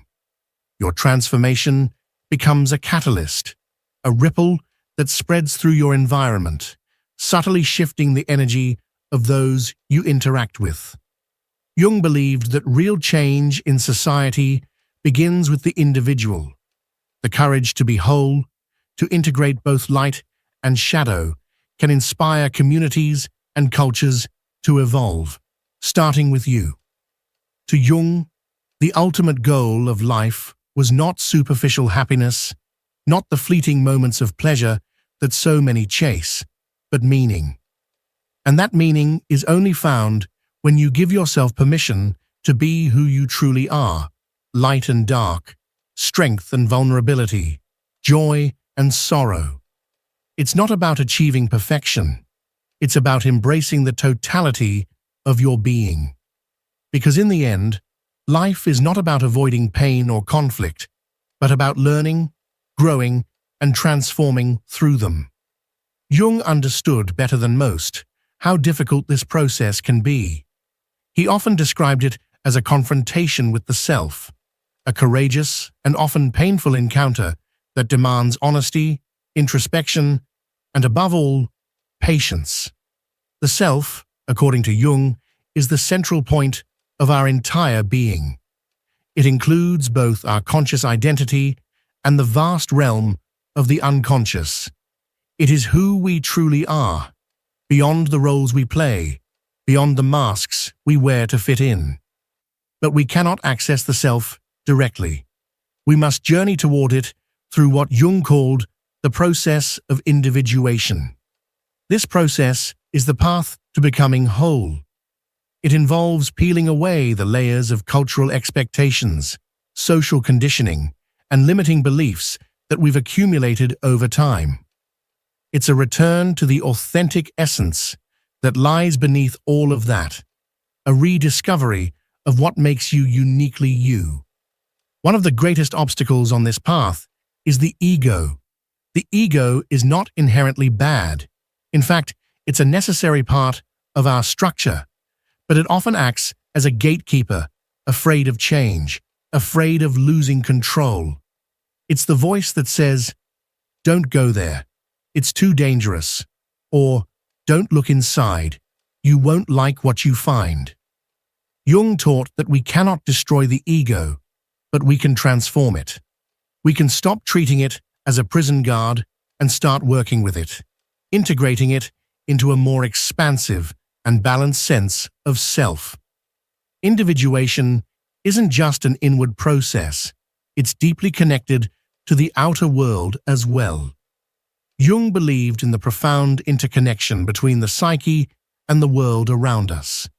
The people we meet, the events we experience, even the seemingly random coincidences we encounter, all of these are expressions of our inner world manifesting externally. This brings us to one of Jung's most fascinating and revolutionary ideas: synchronicity. Synchronicity is the belief that certain events are not linked by cause and effect, but by meaning. It's that feeling you get when the universe seems to be speaking to you, when something happens at just the right time, in just the right way, to deliver a message your soul needed to hear. Maybe you're struggling, lost in confusion, and suddenly you stumble upon a book that speaks directly to your situation.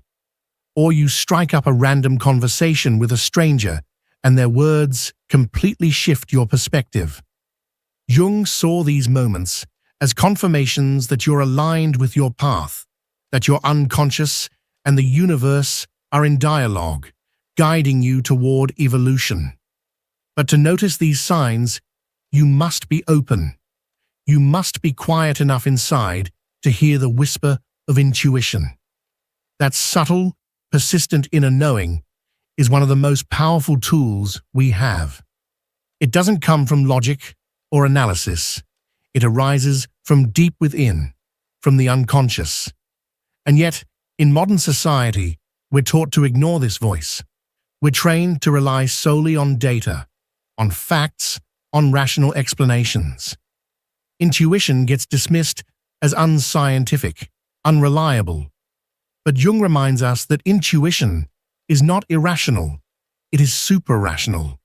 It transcends the limitations of conscious thought, connecting us to a source of wisdom beyond the ego.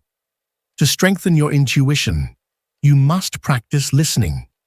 This can be as simple as taking a few minutes each day to sit in silence. Observe your thoughts. Tune in to your emotions. Ask yourself, what is my body trying to tell me? What feelings are surfacing? What patterns keep repeating in my mind? These practices deepen your connection to your inner world. They help you see the signs, the signals, and the nudges that guide you toward growth.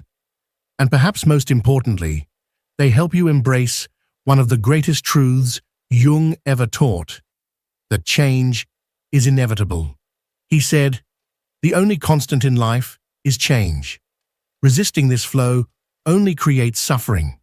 But when you allow life to move through you, when you say yes to the unknown, you begin to see that even the most painful experiences carry a purpose." Think back to a time when you faced a major loss, a devastating challenge. In the moment, it might have felt like the end of everything. But looking back, can you see how it shaped you? How it made you wiser, stronger, more compassionate? That's the essence of transformation. Every crisis, every breakdown contains the seed of renewal. What feels like an ending is often a beginning in disguise. This is the psychological process of rebirth, another core idea in Jung's work. Rebirth is not just a metaphor or a symbolic event. It is a lived, ongoing cycle of death and renewal. Each time you shed an old identity, each time you release a limiting belief, a toxic relationship, or a deep-rooted fear, you create space for something new to emerge. Carl Jung teaches us that the path to wholeness is not a fixed destination. It is a lifelong journey, a continuous process of inner exploration, learning, and transformation. This path is not always smooth or easy. In fact, it often challenges us, pushes us to our limits, and confronts us with aspects of ourselves we might prefer to ignore. But within this very process, there are also moments of deep meaning, unexpected joy, and powerful connection with ourselves, with others, and with something greater than us. Ultimately, what we are truly seeking is not the absence of problems, but the wisdom, strength, and grace to face them with courage and awareness. As you move forward in this unfolding journey of self-discovery and transformation, it is crucial to remember, you are not alone. Jung believed that we are all deeply connected through what he called the collective unconscious. This revolutionary concept suggests that beyond our individual experiences, there exists a shared reservoir of archetypes, symbols, and universal patterns that have been shaped and inherited by humanity throughout the ages. The collective unconscious is like an underground river flowing beneath the surface of every human being, linking us to the ancestral wisdom and experiences of those who came before us.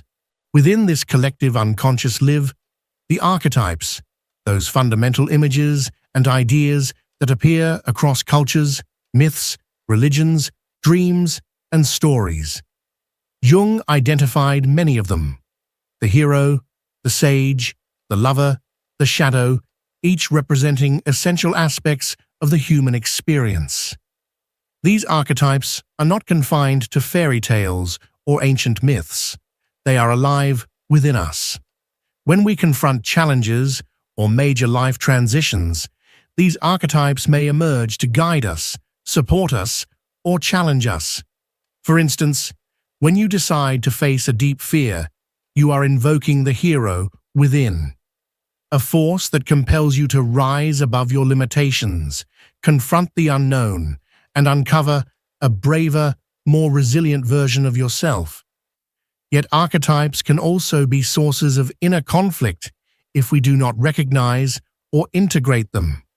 Take the shadow, for example, one of the most complex and potent archetypes. If we remain unaware of our own shadow, the hidden, repressed, or denied parts of ourselves, it can begin to operate unconsciously, shaping our thoughts, behaviors, and emotional responses in destructive ways. We might find ourselves repeating the same painful patterns, sabotaging our relationships, or projecting our fears onto others. But when we summon the courage to face our shadow, to dialogue with it and understand it, we unlock its immense potential for personal growth, healing, and self-empowerment. One of the most fascinating dimensions of the collective unconscious is how it reveals itself through dreams. For Jung, dreams were not just random images or irrelevant thoughts. They were a bridge between the conscious mind and the deeper layers of the unconscious. In dreams, symbols and narratives emerge with purpose. They are messages from the depths of our psyche, trying to guide us, warn us, or awaken us. Water in a dream, for example, may represent emotions or the vast terrain of the unconscious. A house might symbolize your mind, with each room revealing a different aspect of yourself.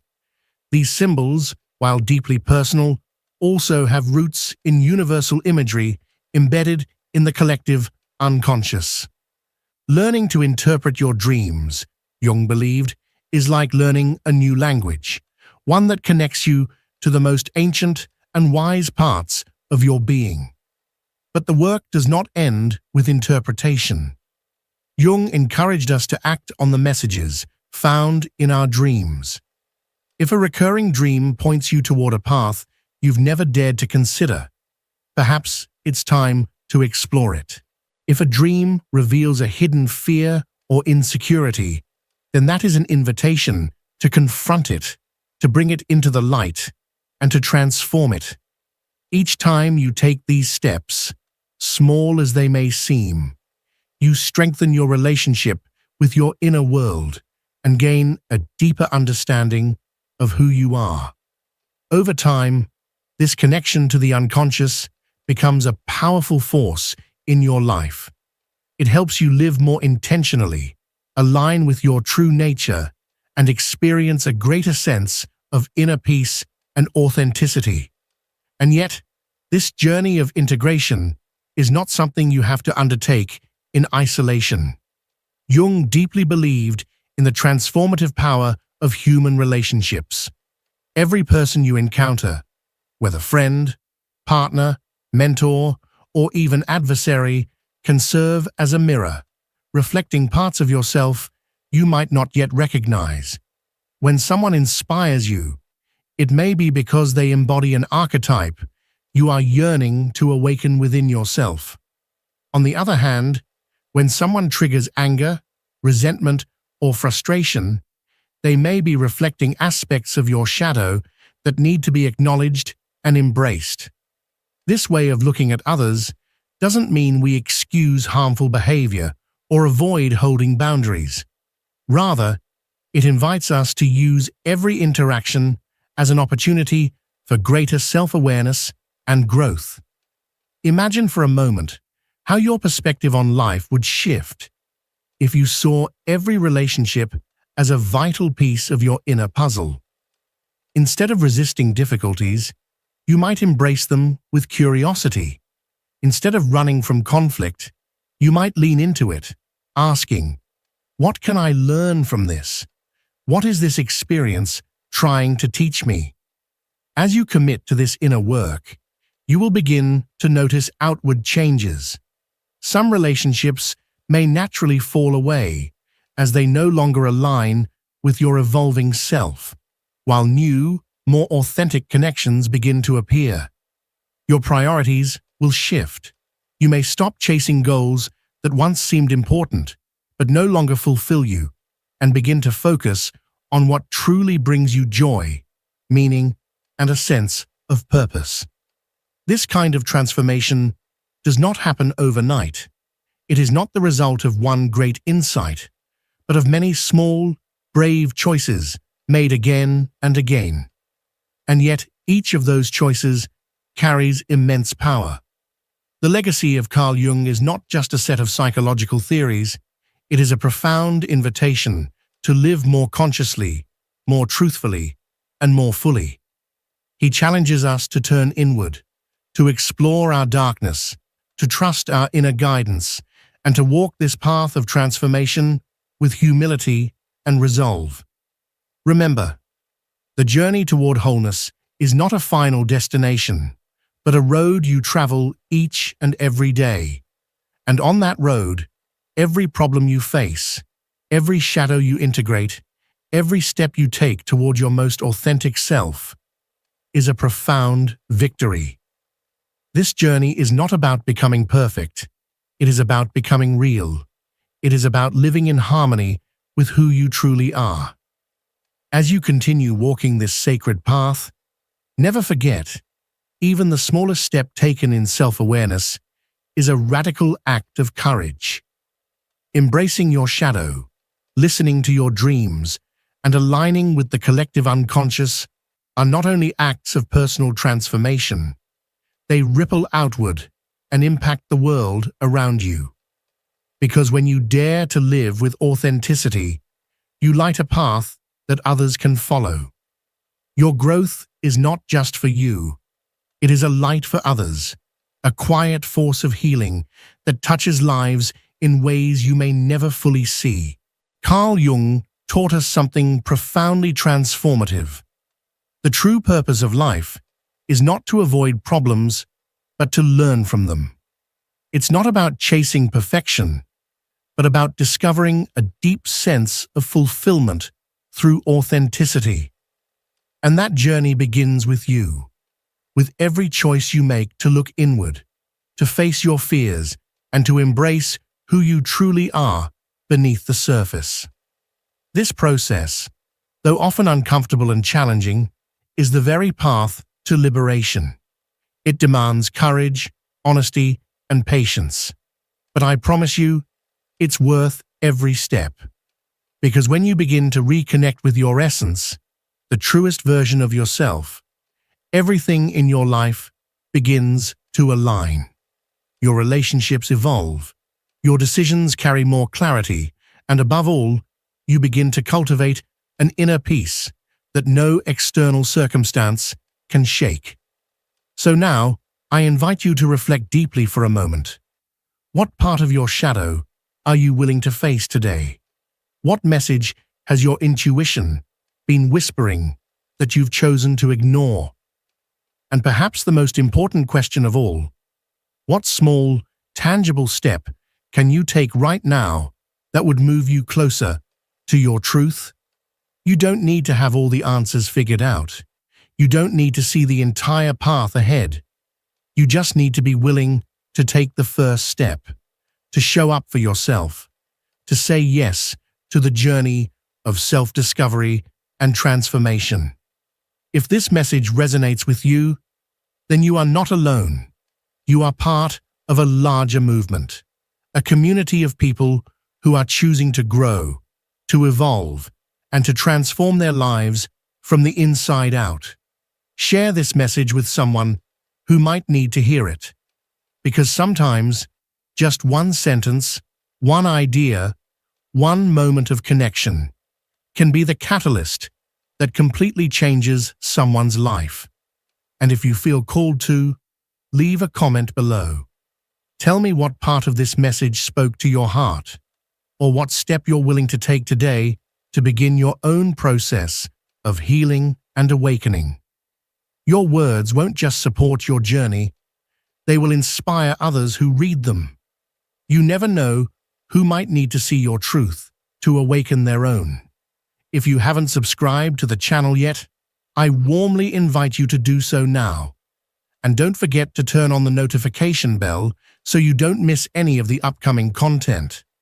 Every time you like, comment, or share this video, you're helping to spread this message to more souls who could benefit from it. Together, we can build a space where reflection, wisdom, and emotional connection become tools for profound change. Remember, change always begins with you.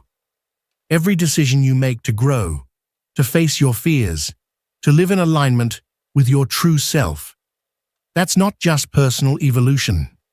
It's a contribution to a more conscious and connected world. A world that needs more truth, more light, and more brave souls like you. This is your moment. Dare to be who you truly are, because the world is in desperate need of more people who are willing to live with authenticity and courage. Thank you for being here. Thank you for listening. And above all, thank you for being part of this family. I'll see you in the next video. I'll be waiting for you.